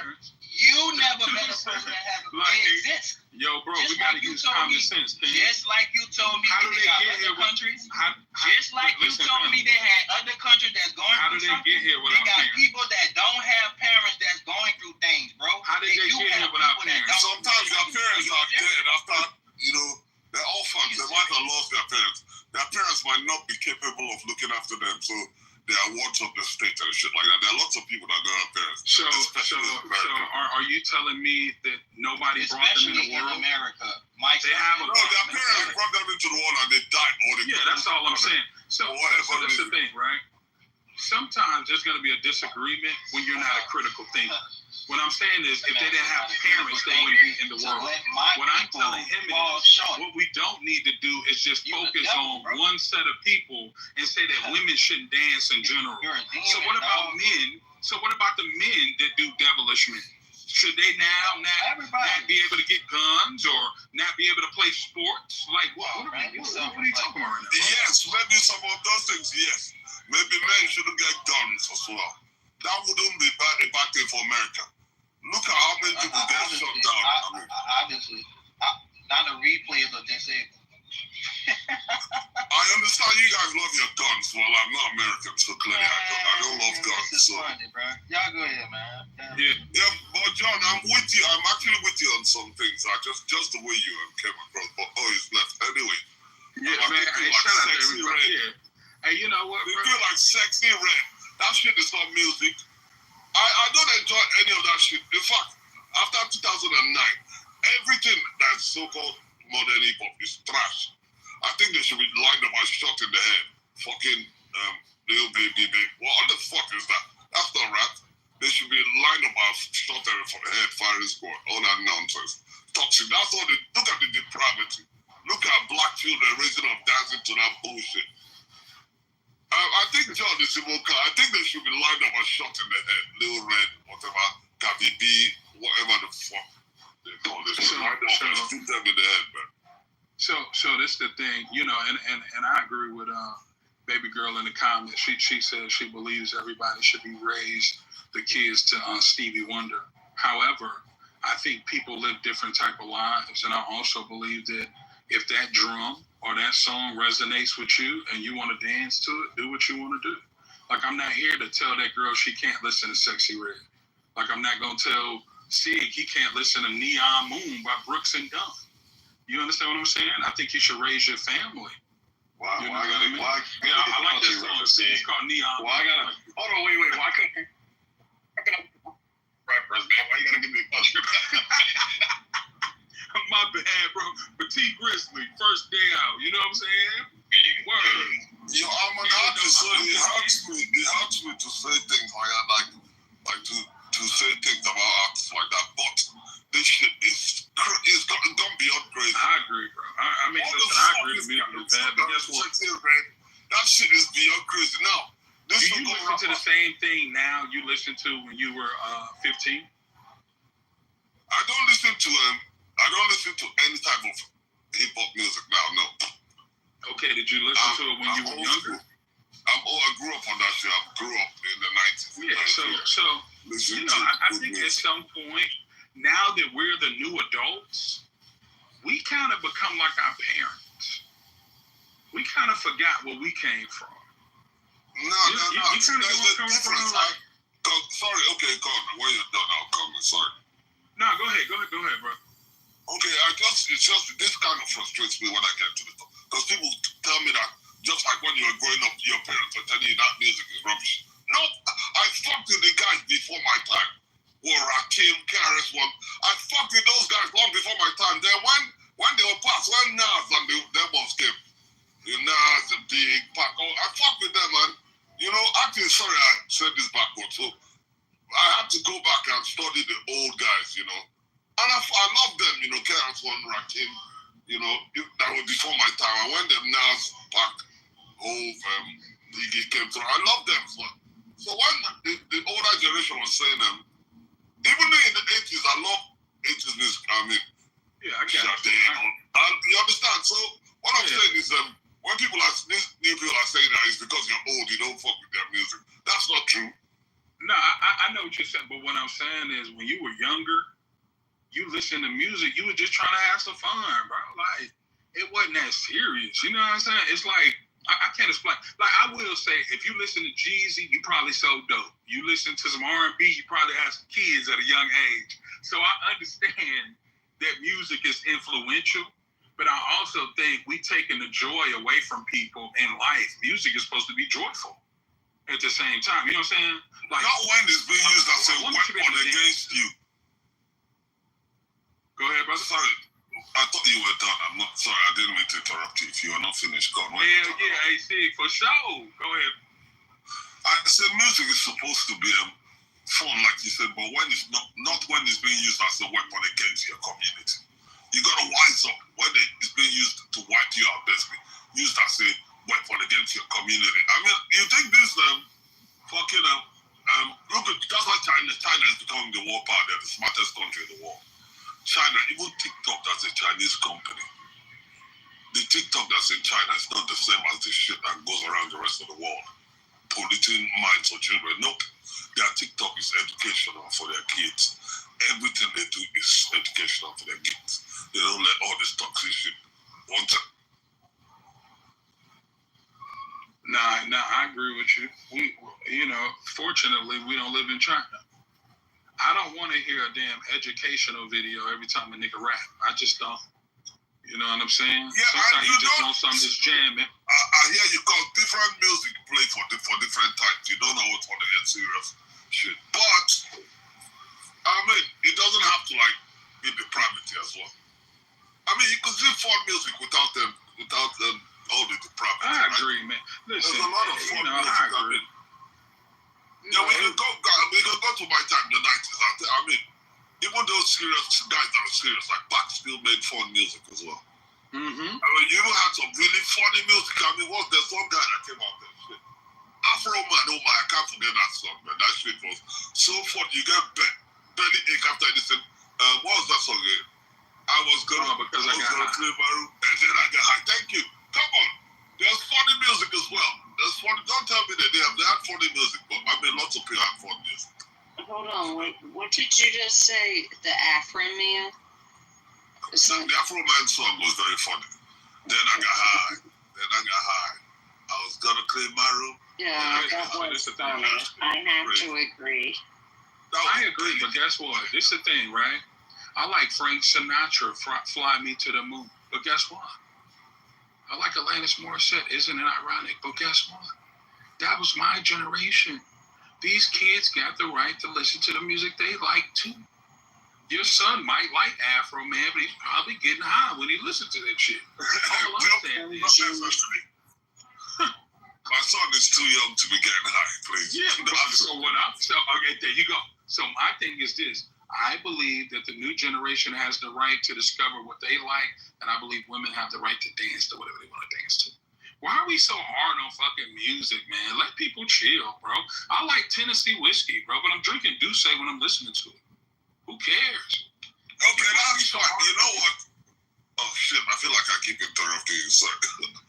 You almost sound like you're about to land. You sound like you're about to land when I jump in. I'm not sure if you were landing or if you're still going. Go ahead, bro. Go.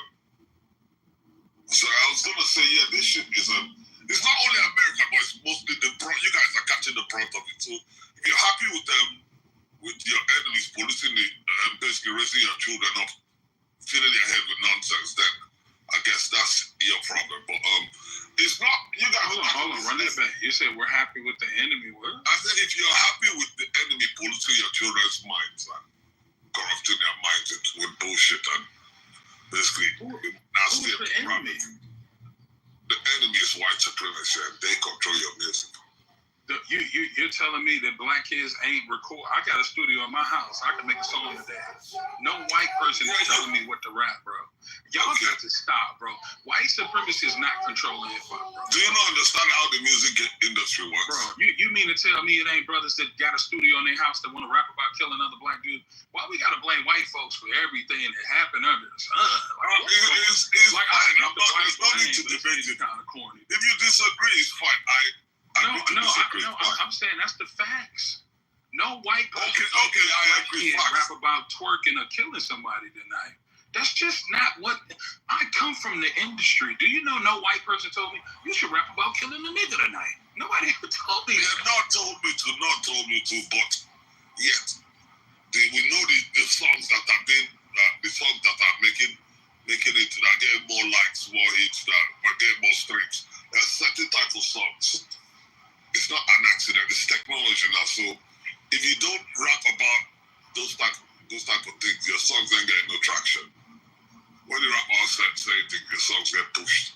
You get more streams. You get That's not really true either, brother. You get a song and you put a budget behind it. You know, if you had a movie, you would have to have a promotional budget for the movie, marketing. That's how music works. The truth is, a lot of the guys that make the good music think that they don't have to put a budget behind it because they think everybody's gonna like it. However, you think every single guy that makes good music thinks that way, yeah? Brother, I'm telling you how it works. I own a promotional company. I'm one of the top streamers on TikTok. I know how it works. That's how movies and everything work. You know, it's promotion and marketing. If you want to change the music landscape, find the artist and put the money up and promote it. You can't afford to go up against the big labels anyway. So what are you gonna do? 50,000, you can take a single #1. Do you have 50,000? Not to put on the song. Okay, so leave it alone. See, and if I gave you 50K, I gave you a song. You're telling me you can take it to #1. Yes, brother. Yes, $50,000 can take a record #1. Yes. $50,000. Yes. Okay, let me follow you. Follow me right now, and I'll follow you too. Put your money where put your mouth where. I signed a deal for $500,000. Jay-Z and L.A. Reid signed me and my brother. I know how it works. We had a budget for clothing. We had a budget for marketing and promotion, a budget for flying, travel. You know, I mean, that's how, you know, sometimes we look at people and we don't understand music and movies is just another industry. It's the inner work. It's not magic. Beyonce was invested into. You know what I'm saying? Garth Brooks, somebody put the money up. Elvis Presley. Like, we could go back. You want to go back? You know, Frank Sinatra, Sammy Davis, The Temptations, everybody, like, it's just business like any other business, bro. You know, unfortunately. Right? But, unfortunately and fortunately, because this is the thing that can happen. You can take $50,000, take up record #1, but you can buy everything but a natural reaction.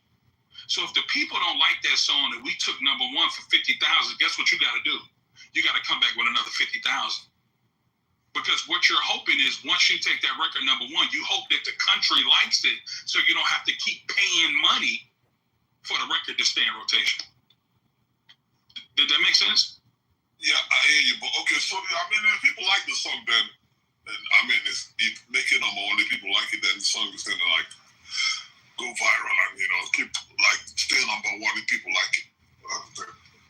I understand what you're saying. A lot of people don't do a lot of promotion, so they got no fund for marketing and promo. So their songs don't really do much. You know, that's the game. Even comedy. Go ahead.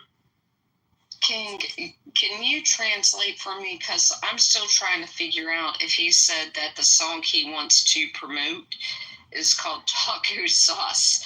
I was like, I didn't say the name of any song. I didn't say. Oh, okay. I was like, what? No, I didn't. You said that. I just said 50K and you take a song #1. You say yes. I said okay. I'll follow you. I didn't say the name of any song. I do have a song called "What Is Blackness" though. Yo, send it to me. I'm gonna put my email in the box. If you do not, it's on all platforms. If you just type in my name just the way it is on Clubhouse, BKLH, and you'll find me on all platforms. Okay, I'm about to pull in. Yeah, I didn't hear you say the name of a song. That would have been funny. It said a sauce. What is sauce? No, I didn't say that. Yo, King, when you get a chance, check your back channel, bro. I bet. I'm on. Hold on. I'm about to pull you right now too, bro. You said. Shout out to Beth for hearing that title of the song. What she said today? That shit was Afro song. Then maybe I should make a song called that. What was that again? Afro Like, is he talking about America? Is he talking about us kicking out illegals, border jumpers? Like, he's gonna make a song called Taco Sauce. Taco Sauce, yeah. I think maybe I'll make a song called Taco Sauce there. Taco Sauce. Have you got the means to play music, King? Yo, King, are you there? Yeah, I do. Yeah, for sure, bro. Can you play What is Blackness? Yeah, let's just see. Let me know if you can take that number one. I'll give you the 50K. And it's the Kalisha. Nah, that's not it. That's your stage name, Kalisha, right? D-Kalechi, so you got. Okay, I'm saying it wrong. I'm sorry. I'm calling you Kalisha and shit. How you spell it? Kelechi, right? Like, yes, but you gotta put the before it. So like, just like my name will come out, Kelechi, yeah. Okay, and the name of the song is What is Blackness? Okay, and that's the name of the YouTube channel as well. Yeah, the album is called Conscious Conversational Rap, but you should see what is Blackness. I'm gonna put it in the chat, so because the way I spelled it is you got it already. Okay, cool. What is Blackness? Let's explore this. Do your thing, bro. So many questions get on my mind. None of you understand. Only about blackness, more than the blackness, I don't even.